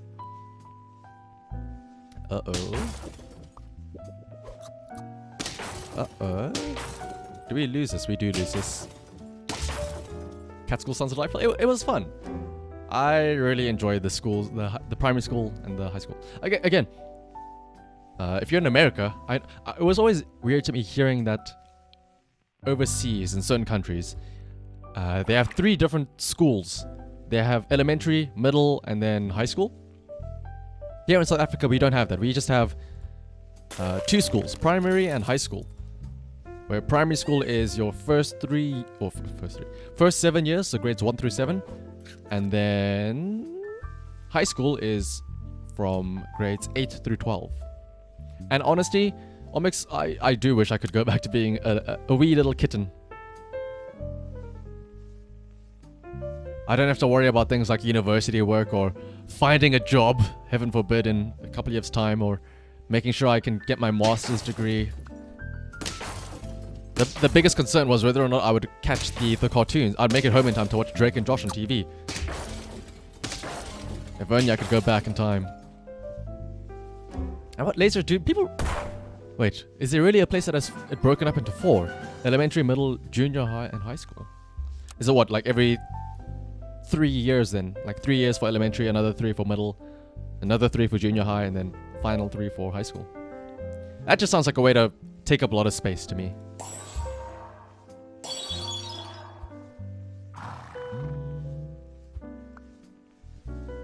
having so many schools.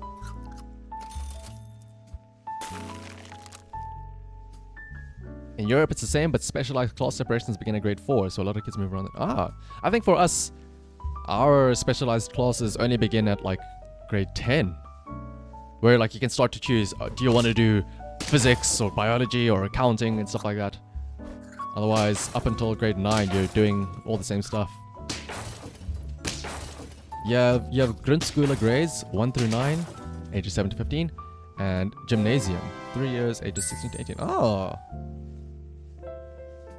So it's kind of like then. Oh wow, so it's only 2, but it's just the gap is much bigger. I always thought that was kind of weird. Because to think that you have people aged 50 and people aged 7 in the same school, like they could be playing around and stuff like that. It boggles my mind. Maybe that's why there were so many like splits in other schools to try and keep similar aged groups together. Your school was called elementary because the actual elementary school won't take back 3 grade and your brother's in junior high. Oh. Let's see. But like coming back to the age gaps. Like I know a big meme is people always start dating each other in high school and stuff like that, right?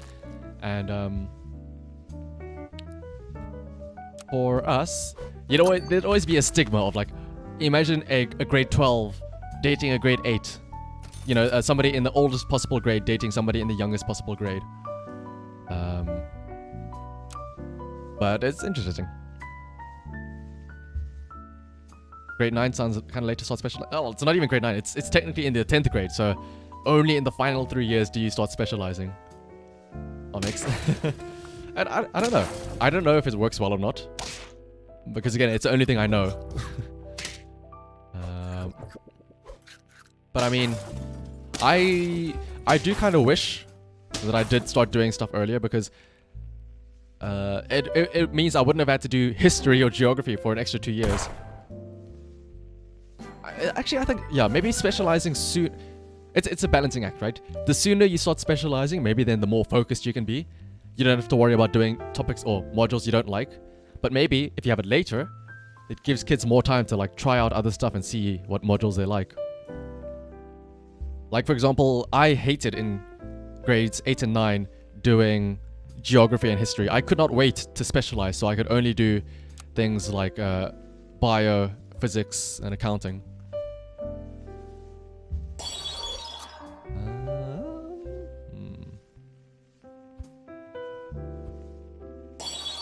Oh! Okay, hang on. We got an early monkey. That's big.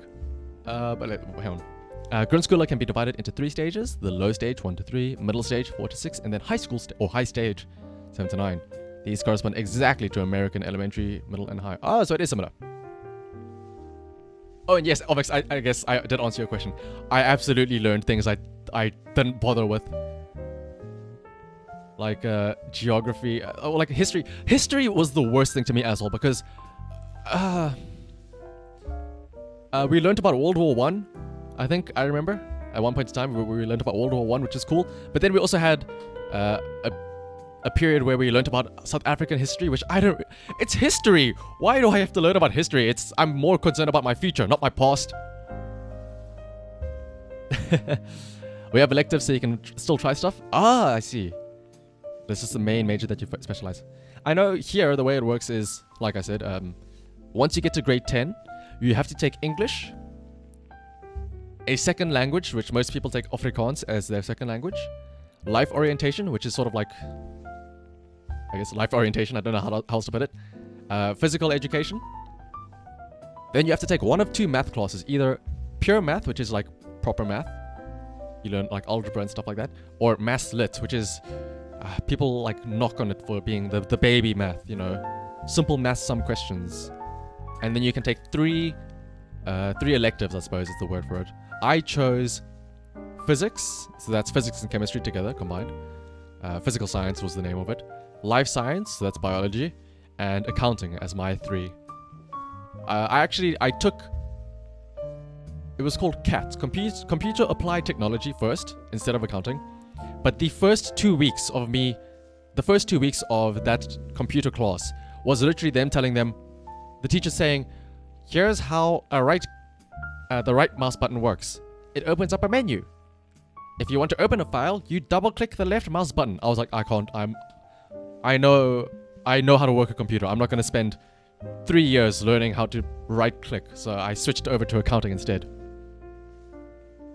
And what do I study in life orientation? Food preparation? Oh, no. So food preparation and stuff like that, that was actually a module called, I forgot the name. But it's the equivalent of what the Americans call home economics, right? People refer to it as like the baking class, where people would have, it was always funny hearing some people complain about, oh, my exam's coming up soon, I have to study, I have to prepare like my notes and stuff like that. Whereas the kids in that class, they'd be like, oh no, I have to make a pasta later on. What am I gonna do? It's like, we're worried about studying, you're worried about making a pasta and hoping that it tastes good later on. It's very different. But life orientation was, for us, it was things like, I guess you could call it like how to practice safe sex. It's kind of like the sex education class. It was that, and about like employment, how to find jobs,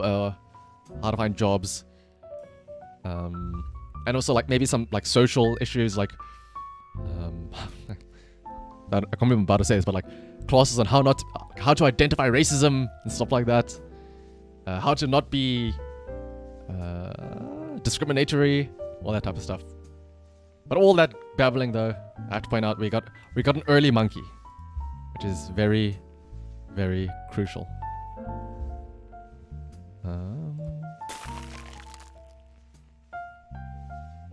Question is though, what we do with this early monkey is going to be very important.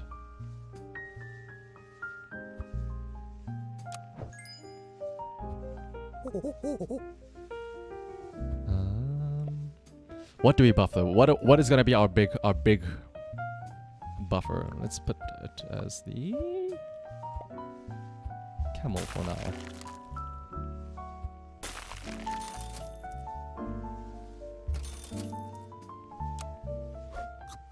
So northern countries, Scandinavian, are known for banking and sweets, especially chocolate. So chocolate coin is a shorter coin. Ah, I see. Oh, is that about the chocolate coin reference to laser? Again, this guy has a sloth. Actually, that does sound a bit more like when I think of chocolate, I think of Switzerland. You know, the Swiss chocolate.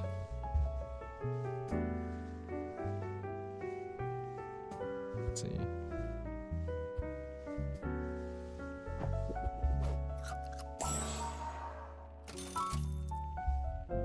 That's a swan.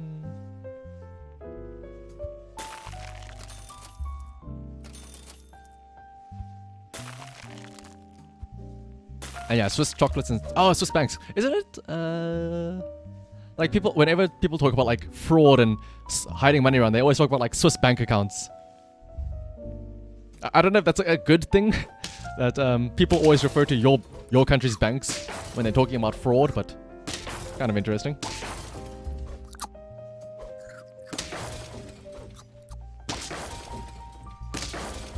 The Swiss are the most prominent, sure, but I guess to us it's also the case with the Dutch and Belgium and the Holland and so on. Ah, oh, are you from the Netherlands, Omix? Seeing as you're saying the us and the Dutch. Oh, a cow. Moo moo moo.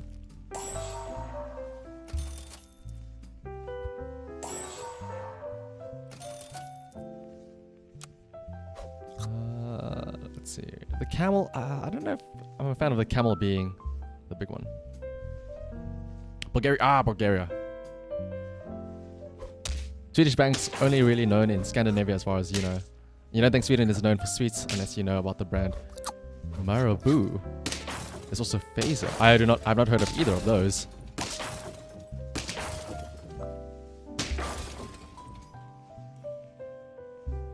There's always like chocolate type things in pies. Wait, pies. That's interesting. Let's see.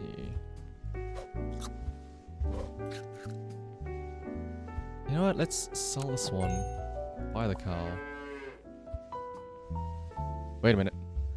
I can then sell the cow. by the rabbit. And I can feed up this peacock.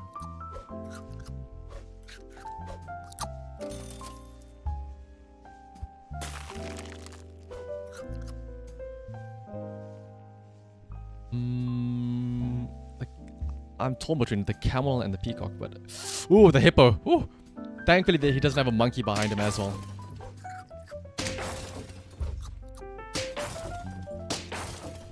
Uh-oh.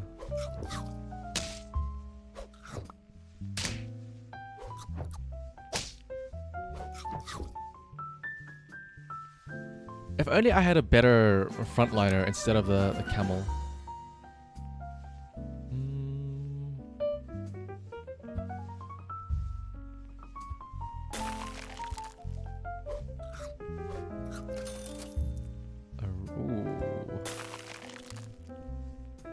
You know what? As much as I love the monkey play, if I can get a fly later on, that would be massive.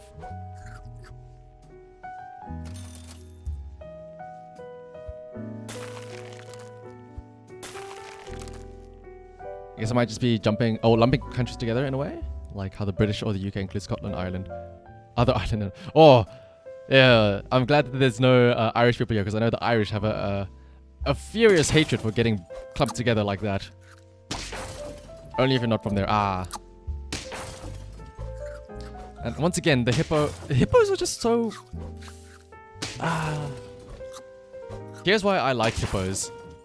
And at least in regards to supporter pets.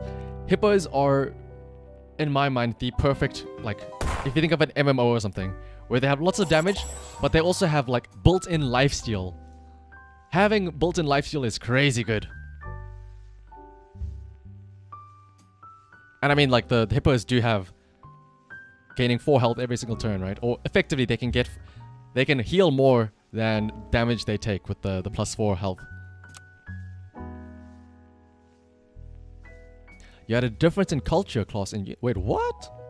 It's a class they give in a uni? And it was hilarious how wrong all this stuff was. As in, like, they didn't know about the cultures that they were talking about. Oh, right.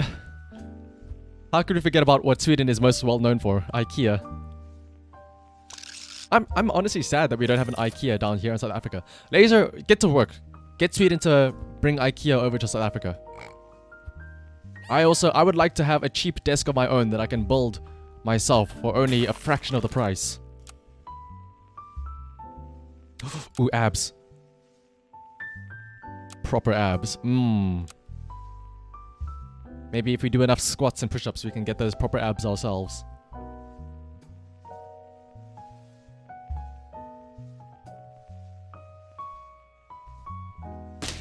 Oh wait, hang on. Why? I understand the Sweden being IKEA land, but the meatballs and fermented herring? What is that about?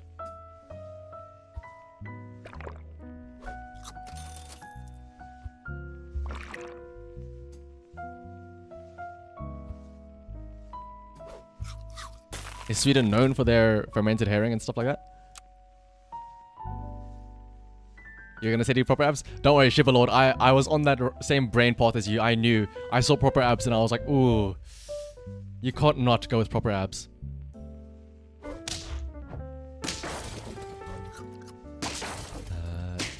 They extrapolated stuff from personal meetings and had these wild theories about what people are like.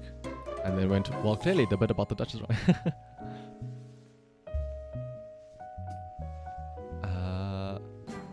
You've only heard about the Sweden IKEA thing from North Americans. I think, mainly it's just because there's so much media that comes out from them that the joke gets like, they beat the joke to death that you associate it eventually, right?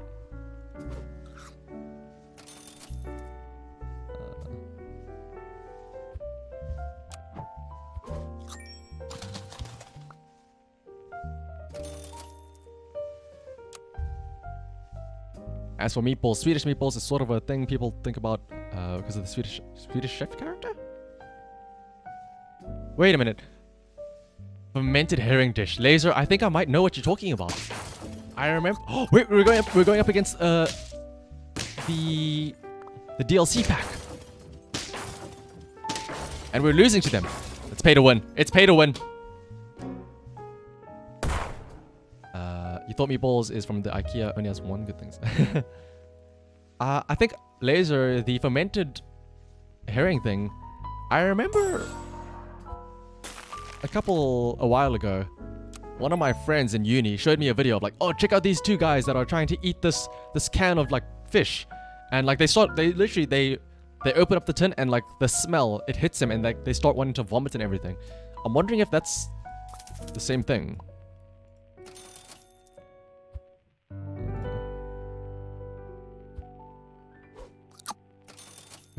Talking about the disgusting fermented herring made me think of it.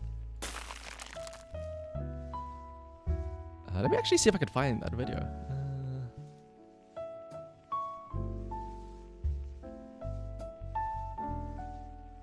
Oh, this is another DLC team. Wait, what is this bat? Hang on. I don't have pause, right? The bat makes somebody weak. Oh, it makes him take 3 extra damage. So it just makes it... Oh, that's horrible that I went onto the fish as well then. Oh, because that means it died. What is... This is absolutely pay to win. They won because of the bat and the bird.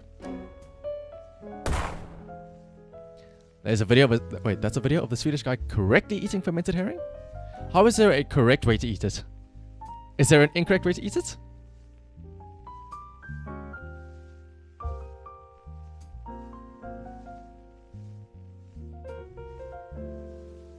The food you get to try from South Africa was baked crickets. Oh, wait, what? I've never heard of that delicacy. Whenever I think of, like, food being eaten from South Africa, I think of, I guess it's mainly just South African, like, people eating braai food or, biltong. Biltong is a big South African staple. How to eat surströmming. I'm probably pronouncing that incorrectly. Oh, I think it was this, Laser.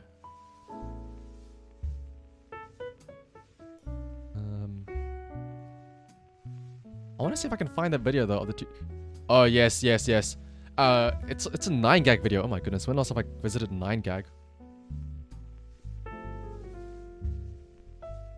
Is there sound? Oh, okay, the guys do straight up vomit. The moment the guy opens the can, he just starts projectile vomiting onto the other dude. And obviously because he's vomiting onto the other dude, that guy also starts vomiting.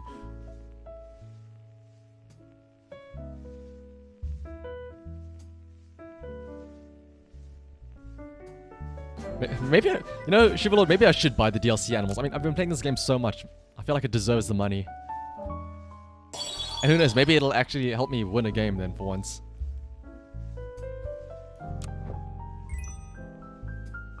You recently heard of something called Bitter Comics. Not sure about the details, but it's some South African comic series. Wait, what?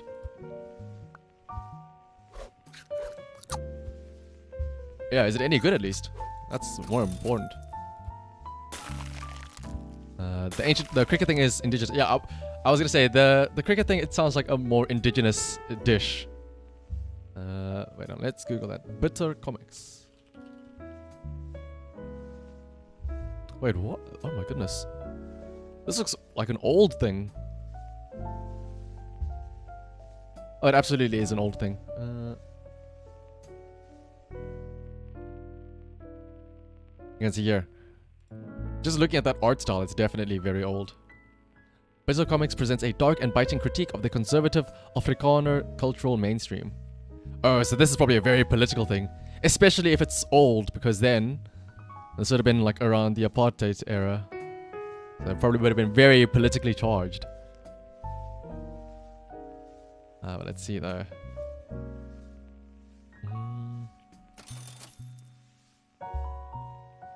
Let's save this as well.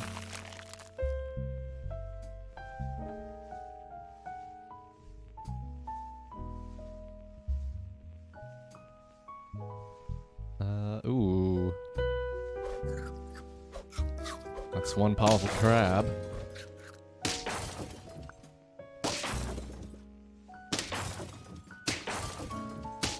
What's with the clock, by the way? It shows pretty near your own time. Oh, that's just my local time. I'm curious. I'm assuming it's 1 hour off for you. A common thing has been that, or at least beforehand, the clock used to be exact for some people, but now it's thanks to daylight savings time, it's become 1 hour off for some people.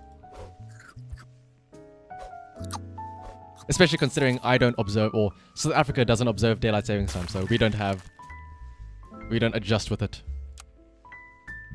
But it's more also just so that when I glance over, I can see the time. Oh, it's 10 seconds. Oh, so we live in the exact same time zone then, essentially. In UTC +2. Don't worry, it's mainly just there so I can keep track of what the current time is. And maybe, maybe if you're watching this in full screen and you not really following the time, you could be like, oh wait, shit, the stream has been going on for like, what, 3.5 hours? Oh my goodness. Speaking of being 3.5 hours, you know what, I think we'll do one more round and we'll call it there. Maybe we can make this one count then.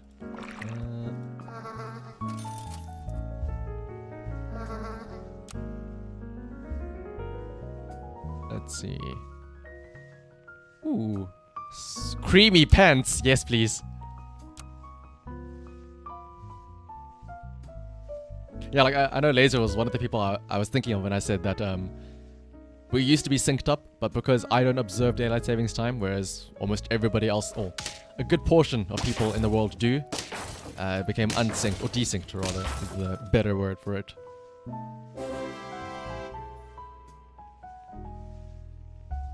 Let's see.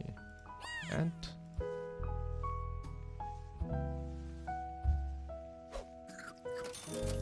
another mosquito, yes please.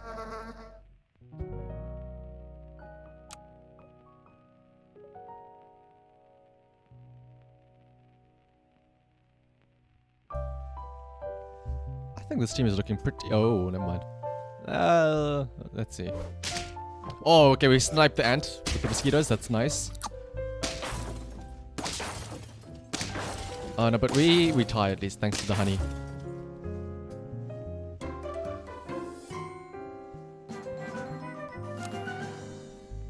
Let's see.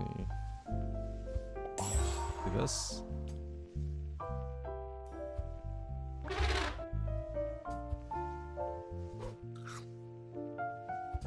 And another mosquito, my goodness.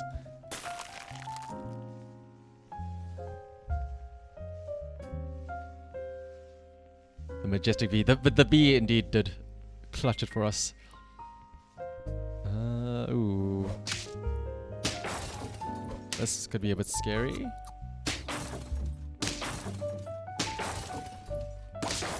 I think we lose this because...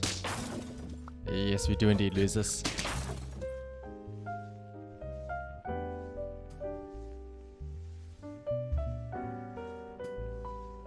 But let's have a look and see what else. Sell this.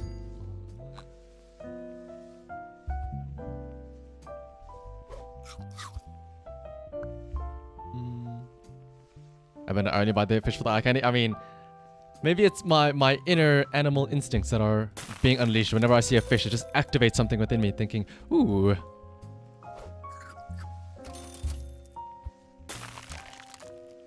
But maybe you're right, Omix. Maybe I can't help it, a cat's gotta eat.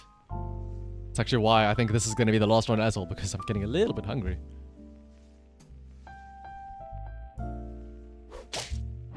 Ooh, sniping the snail. Brilliantly.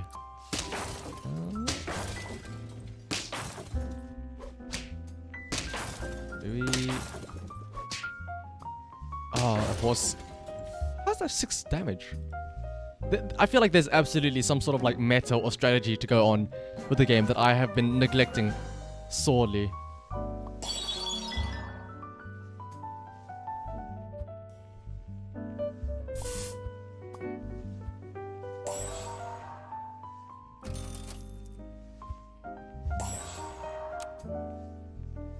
But so like I said, I refuse to consult any sort of like game guide or stuff like that. I'm a university kitty, if it's a kid else. Yeah, I am indeed in university. I am in my final year of study right now. Or my undergraduate degree. In theory, if all things go well, I will graduate hopefully.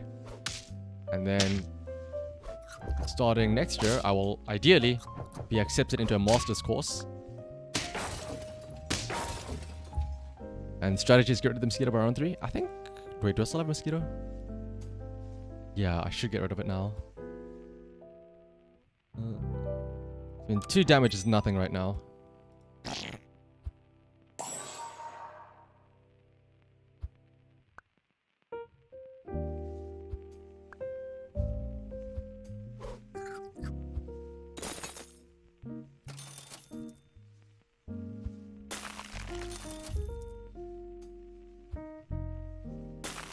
That's 1. That should be fine. A fresh river fish mukbang. Oh my goodness. I hope are mukbangs still a big thing? I remember, was it like what, 2-3 years ago? They were super popular. Specifically Korean mukbangs, like, oh, because it was like exotic food, like, oh, this never before seen food, Korean mukbang. And everyone's like, oh, it's crazy. And you, yeah, the thing is, the only sort of strategy that I do know of Omix, and the reason why I bought the mosquitoes is, I feel like a big brain play when, because you know when you fuse animals together and you level them up, you get a new tier animal, or you get a new animal in the shop, and normally it's 1 tier higher than what you can actually get. So if I were to fuse animals now, I would get a tier 5 animal. And maybe it's just me remembering the one time I actually won.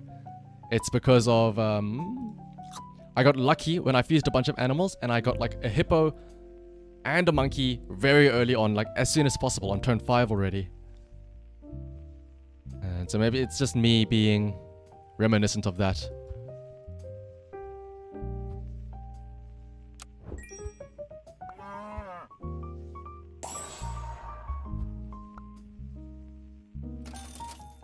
Because I like, it's a gamble as well, because more often than not you're not gonna get like a nice animal. Like every time I combine something, it's never great. But what if though? There's that slight chance. That's the only strategy I know. Save your level up for when the when you unlock a new tier.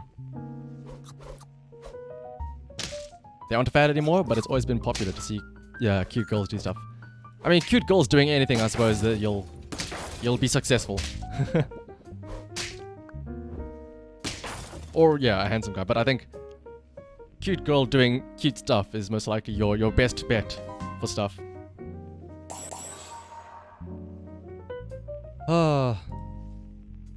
What a way to end though, on another loss. I will say though, actually, we'll stop with the support effects, but I wanted to say, speaking of mukbangs, you say that, Omix, about a handsome guy, like people want to watch it. In recent news, there's a thing I never knew about this guy, but apparently he's super huge, in more ways than one. You'll see why.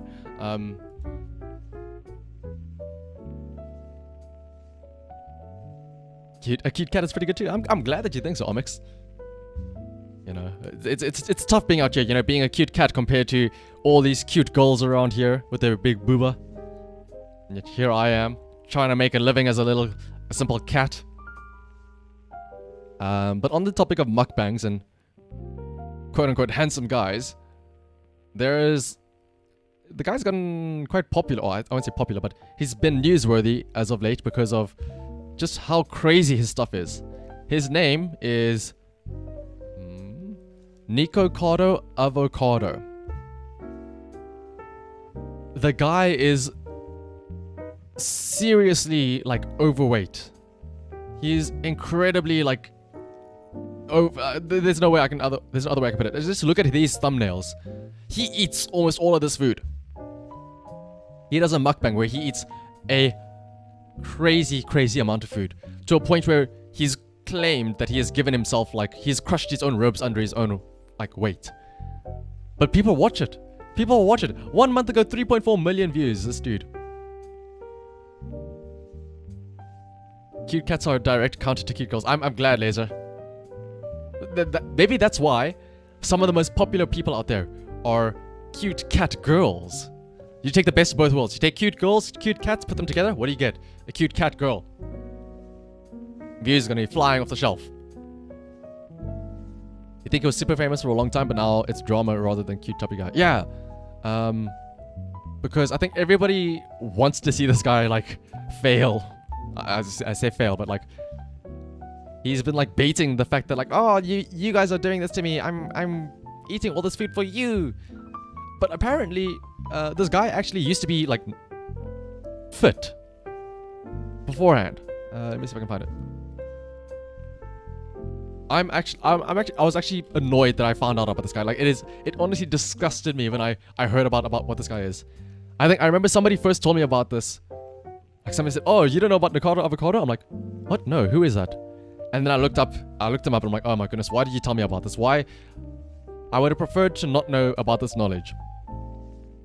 But somebody on Discord mentioned it to me. I'm like, "Oh, let me out of curiosity check." But there is a before and after picture, and look at this guy.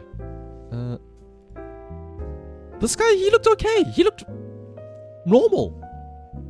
Look at this before and after photo. He used to be a vegan. And now look at him.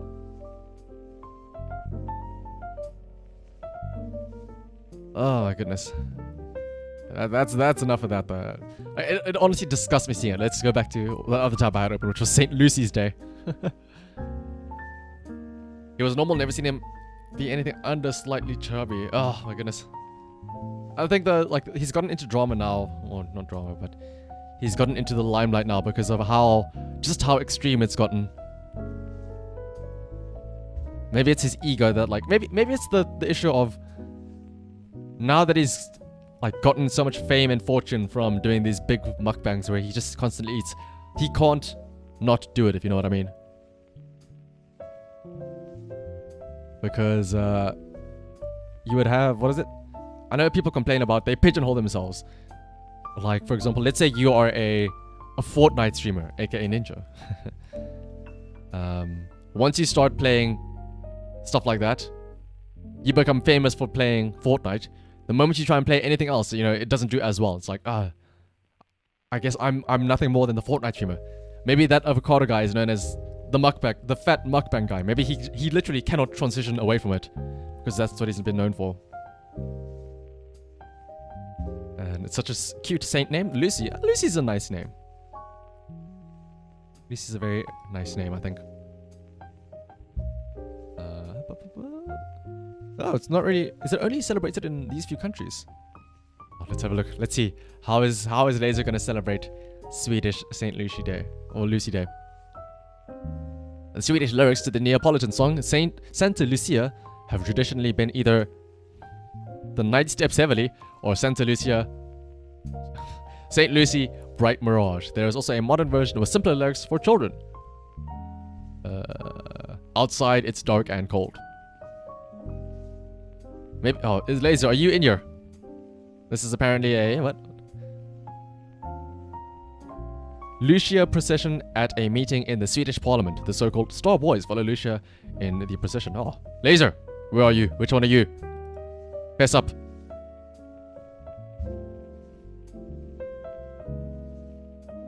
And that is that is indeed a brilliant collection of emotes that Laser has. You don't know, you watch this army woman do eating challenges and she keeps in shape pretty well. I think, well, I mean, if she's in the army, I imagine she has like the routine to work off such carbs. But then you have, yeah, if all you're doing is eating without working off any of those carbs, then yeah. That stuff is mostly done by children, the ceremony? Oh. Is it like the equivalent of the nativity scene where all the kids play as like Joseph and Mary and all that stuff, and all their parents are like, "Oh, that's my boy, that's my boy." And you're the little kid that goes up, "We three kings of Orient are, bearing gifts we travel so far." Yeah, I like how you refer to her as the chandelier girl. She's just wearing a hat. What is it? Like a laurel with a bunch of candles. That's very dangerous, I feel like. Having a bunch of candles, like lit candles around your head. That's very, very dangerous, I feel like.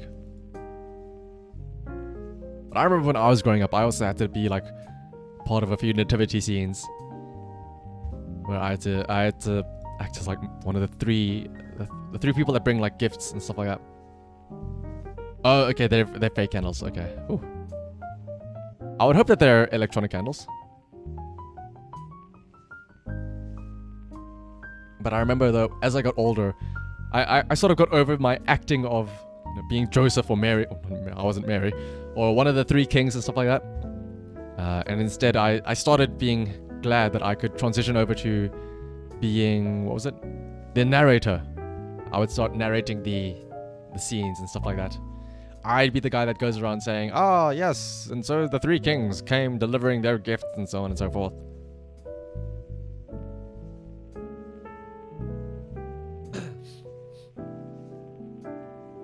Given the fire is displaced, I thought it was real, but it makes sense to be fake. I mean, wait, what do you mean the fire is displaced? Oh, you mean like, yeah, that you can see like an actual, like almost like a flame. Because the ceremony is still usually relatively short. Oh, it's only a couple songs. Being chosen to be Mary. I promise that was just a faux pas on my part. I was never chosen to be Mary in any nativity scenes.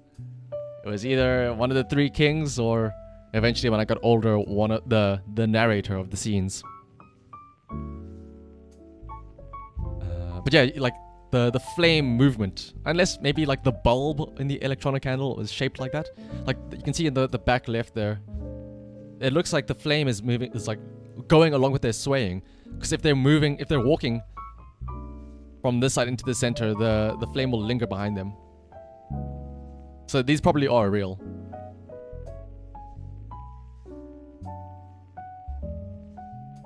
The ones used in schools are typically fake. If they're doing a real ceremony, it's typically real. Ah.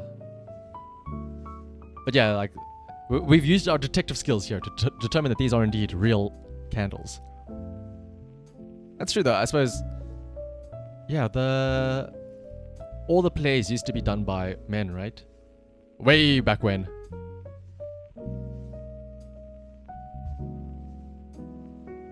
Yeah, I feel like if it's done in Parliament, they probably want it to be very proper, so they have real candles, and they probably have the correct fire safety precautions in place as well. Keep track of that stuff. You're glad that we got to spend time sussing out candle mysteries? I'm glad too. I'm always up for a good detective work. Detective Shanahan will never give up a case. Let's see. Where else is it? Ooh, here's another St. Lucy Day in Sweden. And where is this? Borgholm. I wonder if it's the same group of people. Oh, wait, hang on. Why are these guys wearing dunce caps? I mean, I'm sure they probably have some better significance, but I can't help but think that these guys over here are wearing dunce hats.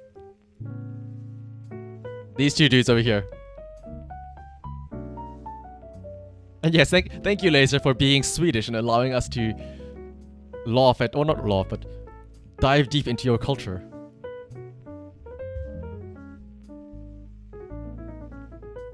You never thought about it, but Star Boys is a pretty good translation of that word. More accurate would be Star Fellows or Star Lads, because it's a pretty old word. Oh.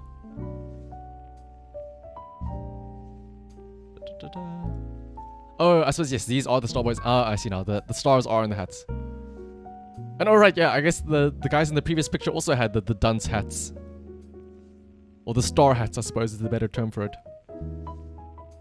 Oh, there were a lot more there as well. I was too busy investigating the candles. What are those hats, though? Is there something here that says something about them? Boys take part in the procession playing different roles associated with Christmas. Some may be dressed in the same kind of white robe, but with a cone-shaped hat decorated with golden stars called Star Boys. Some may be dressed up as Santa's elves carrying lanterns, and some may be dressed up as gingerbread men. Oh, so Star Boys are just the dunce caps. Like, I'm not being silly here, right? We Google dunce cap. Yeah. I wonder, maybe the naughty boys are the ones that get put as the star children. Or maybe it's just, yeah, maybe that's just to signify that they are the star children or the star boys. Conical hats aren't just for dances. Merlin is. Oh yes, you're right, Merlin, or just wizards in general. Why are dunce hats conical? I wonder now. Let's actually Google that. Like, I feel again, it's just American media that says that's sort of populated that. Here we are. According to Wikipedia, it's always the most trusted source. A dunce cap, also variously known as a dunce hat, dunce's cap, or dunce's hat, is a pointed hat formerly used as an article of discipline in schools in Europe and the United States. It's a Christian thing, if you remember correctly. Some other religions too. See, again, they say it's popular here because it was used as an article of discipline in schools of Europe. But why specifically is it conical? That's the question. In popular culture, it is typically made of paper and often marked with a D or the word dunce and given to unruly school children to wear. Frequently, the dunce was made to stand in the corner facing the wall. The hope was that no one would want to be labeled the dunce in class. I feel like, at least in my school, that would have gone the other way around. People always wanted to be known as a class clown because you get all the attention and people like you because you get to make everybody laugh. The hope was that no one would want to be labeled, blah blah blah. Examples of behavior which could warrant the dunce cap included throwing spitballs, passing notes, or pulling of hair. Class clowns were frequently admonished with the dunce cap. Yeah. The Americans lost their minds when they saw the full KKK regalia during the Spanish festival. Wait, what? What Spanish festival?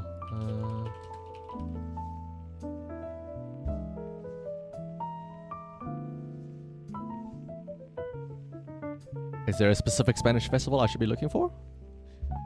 Oh my goodness, let's not look at bulls trampling people. Even though that is one of them. And yes, that's true. Americans are very, very self-centered.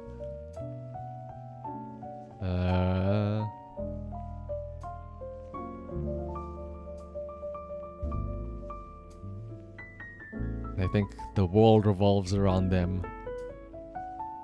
Let's wait. Search festival. Okay.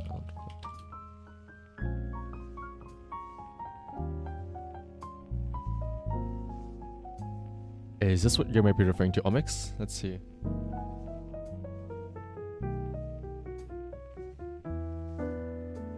Oh, that's Syria.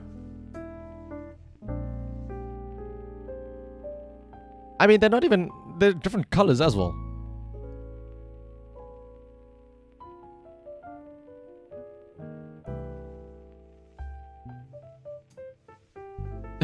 I'm bold for Googling KKK just blatantly like that. I mean, I'm in South Africa, I should be fine.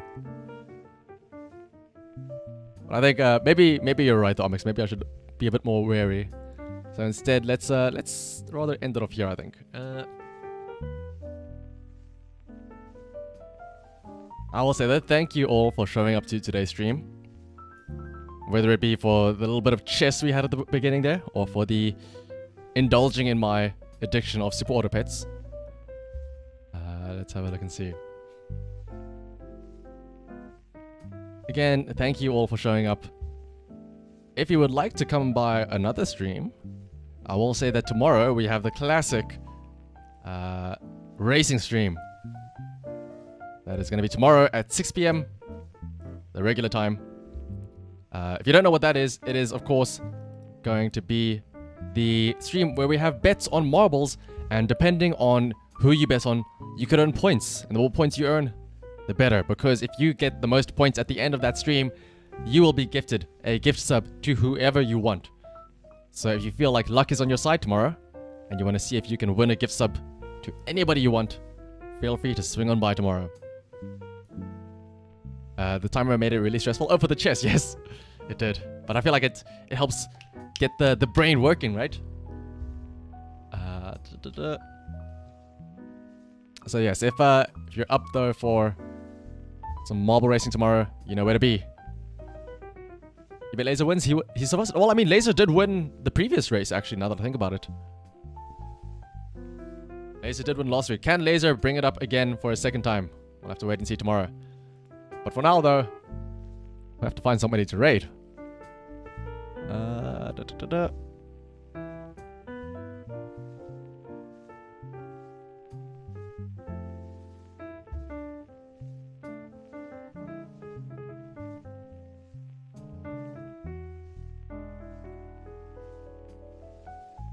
Let's see who is on that we can raid. It's a weekend. Surely there'll be plenty of people on now.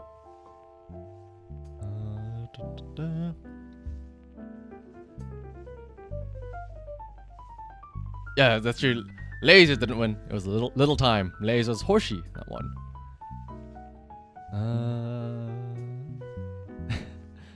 Now that I think about it, I should also probably look up some new names for the horses.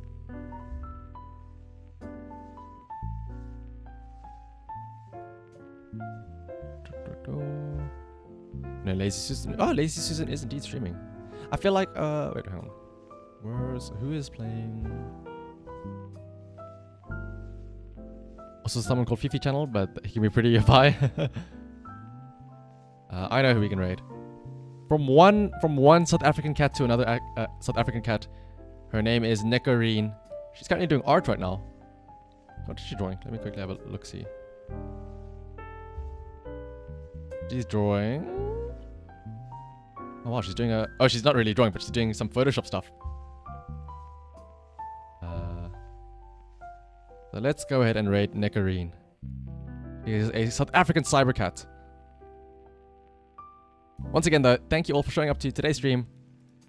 And I hope to see you all here tomorrow for the gambling races tomorrow. But until next time, I shall see you all tomorrow. Thank you again for stopping by. Bye-bye.